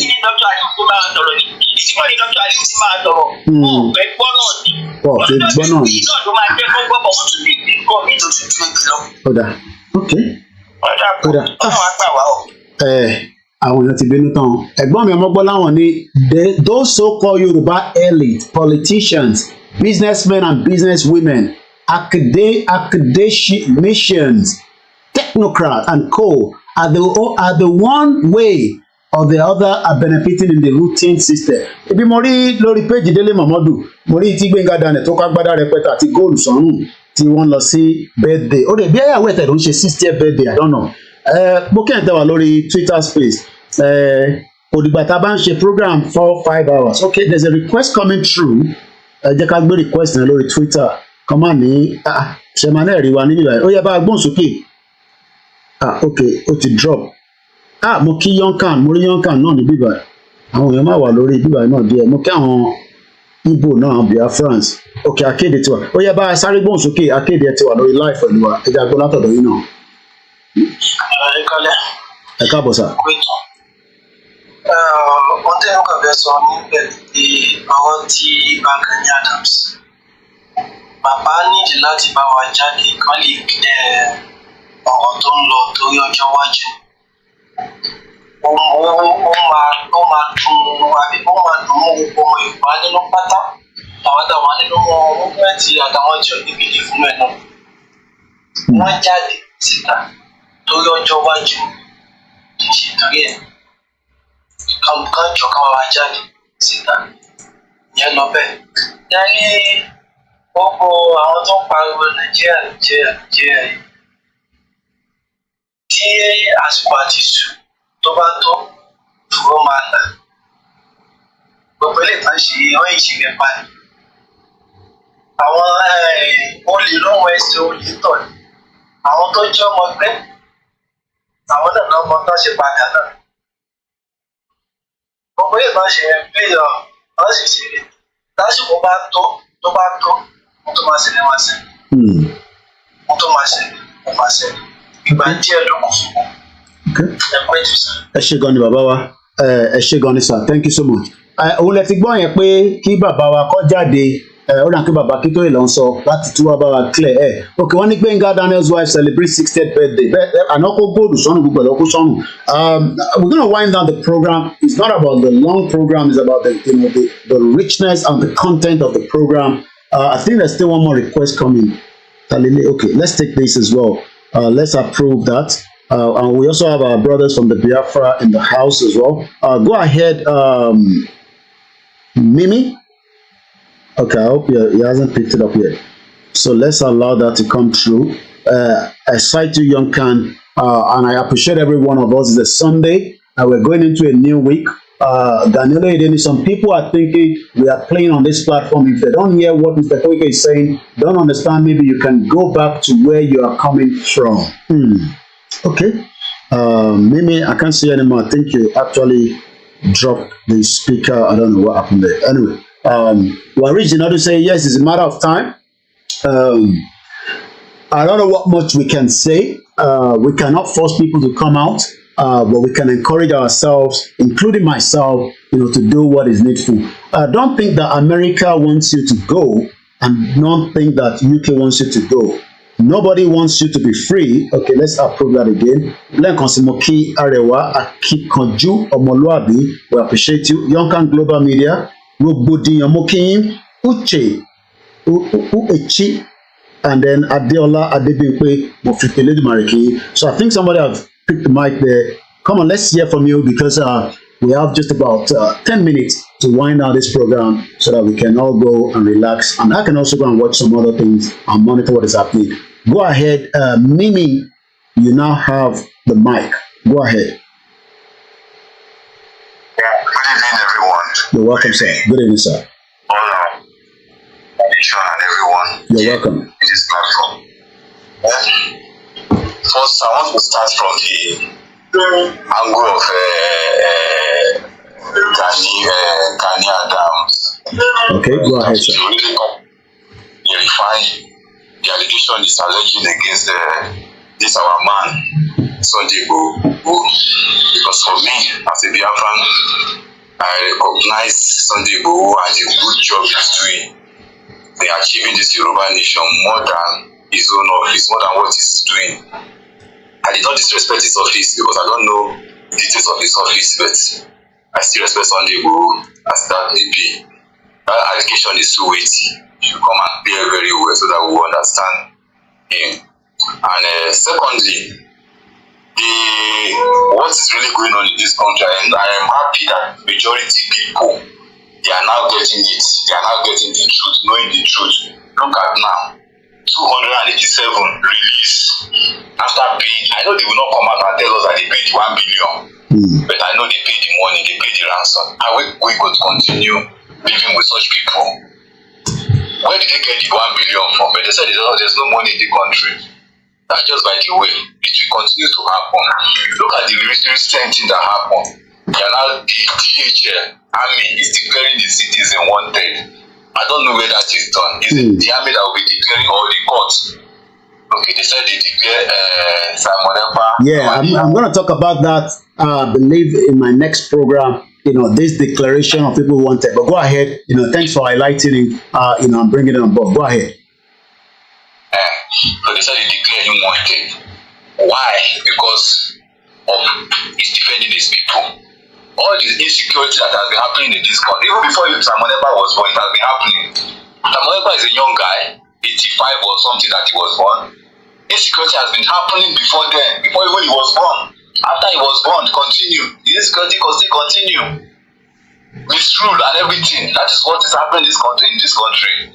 You say he's the one causing the insecurity. I don't know when it's come into the limelight, it started causing the insecurity. Well, that's just by the way. They are just using that as a distraction they know what is coming to them. They are just using that as a distraction, as a propaganda to keep everything slow down. Our leader went to court. They played their magic. They refused to release him. Everything, come back tomorrow.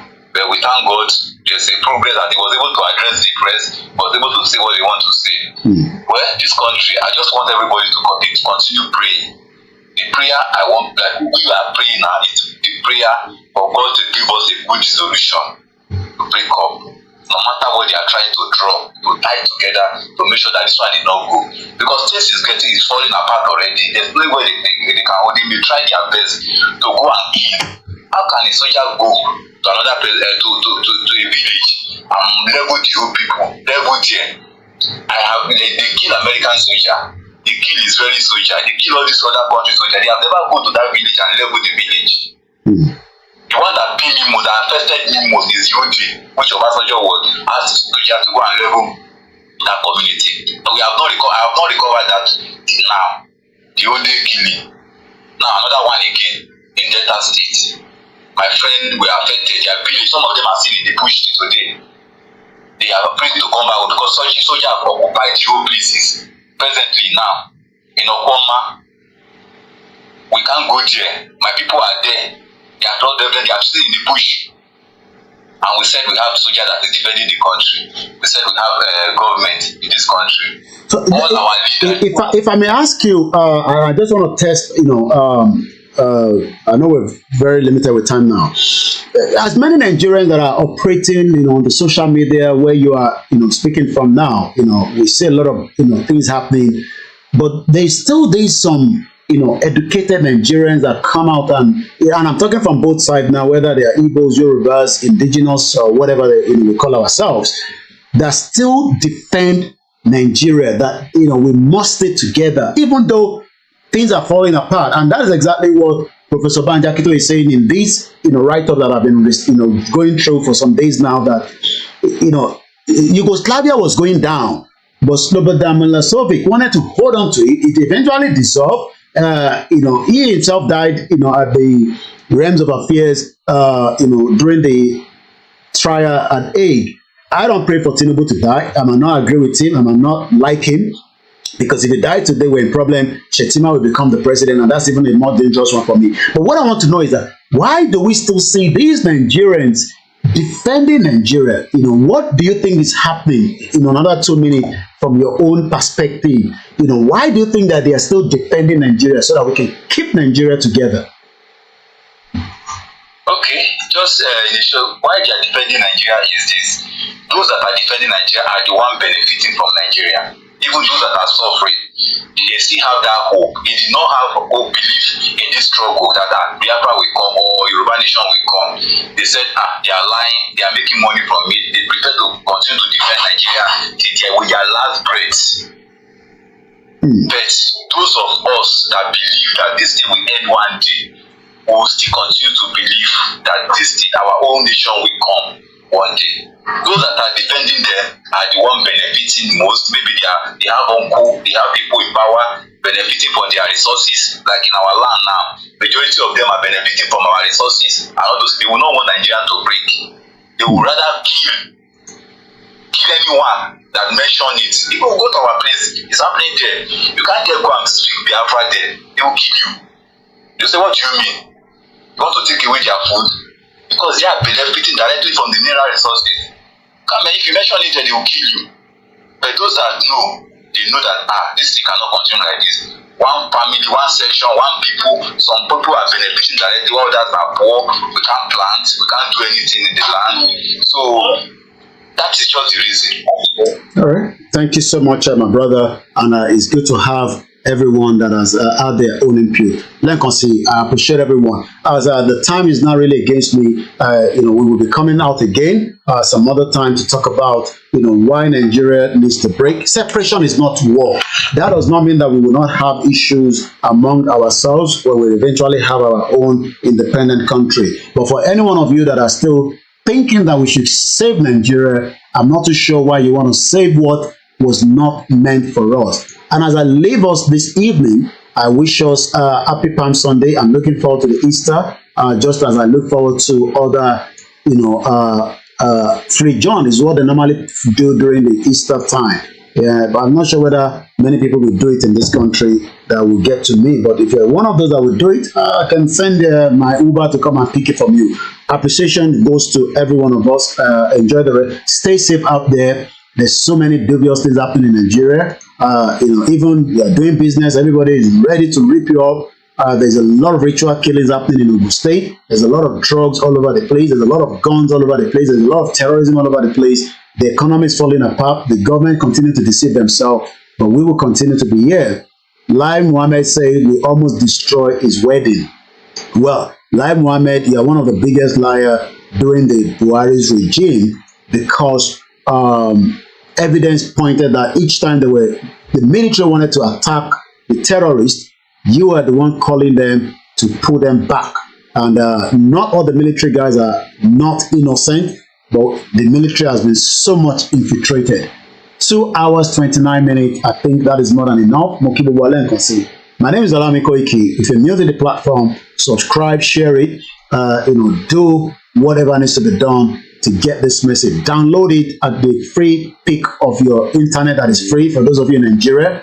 And for those of us that have internet, slice it, distribute it. Remember to follow me on social media. A lot of things I'm not posting on Facebook anymore because Facebook has been compromised.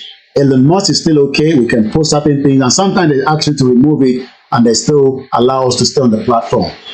We are not monetized on the YouTube, on KOIKIMEDIA. We have a small monetized on the other YouTube, but nothing massive. So that means if you contribute to this platform, it goes a long way. And on that note, happy Sunday to my wives, my children, my mom, and all the family of Yoruba Nation.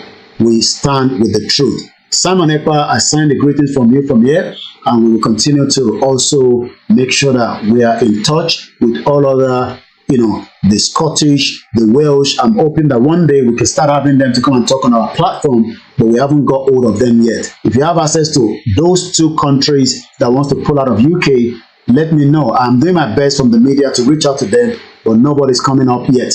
But I hope that one day you can start have conversation with the Welsh people where they want to go and the Scottish people. Maybe that will change your perspective. For those of you that still want to go to Scotland, when Scotland wants to break away from UK.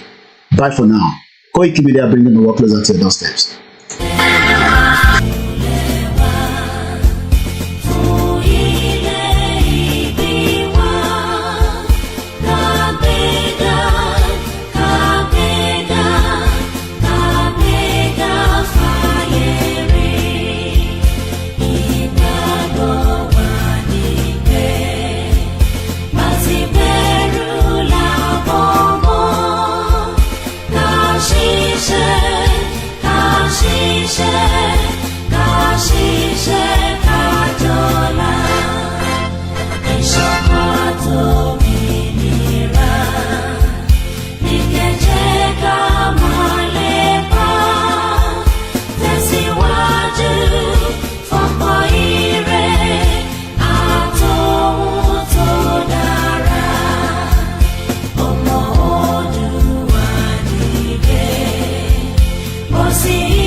Onitolo, ẹ má bínú pé I didn't pronounce the name very well.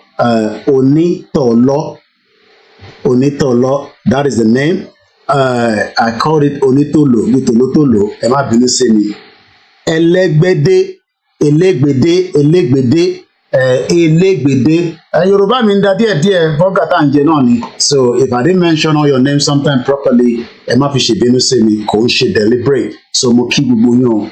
Yoruba Nation, no going back. And bye for now.